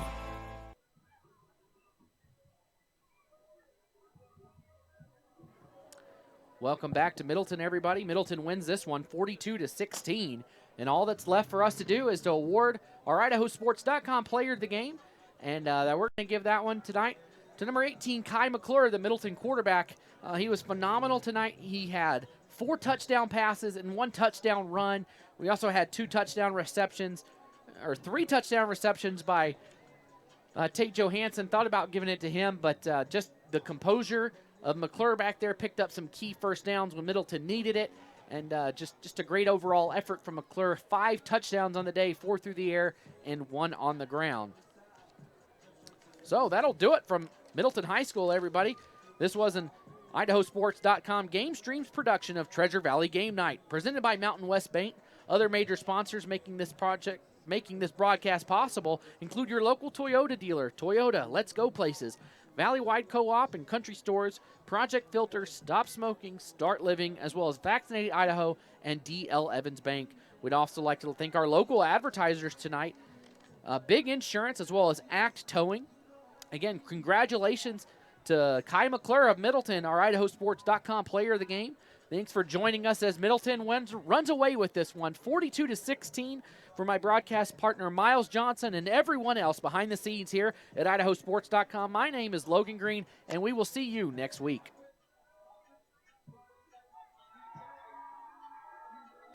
This has been a presentation of IdahoSports.com Game Streams. This broadcast is copyrighted to IdahoSports.com. Any rebroadcast, retransmission, or other use of this broadcast without the expressed written consent of IdahoSports.com is strictly prohibited.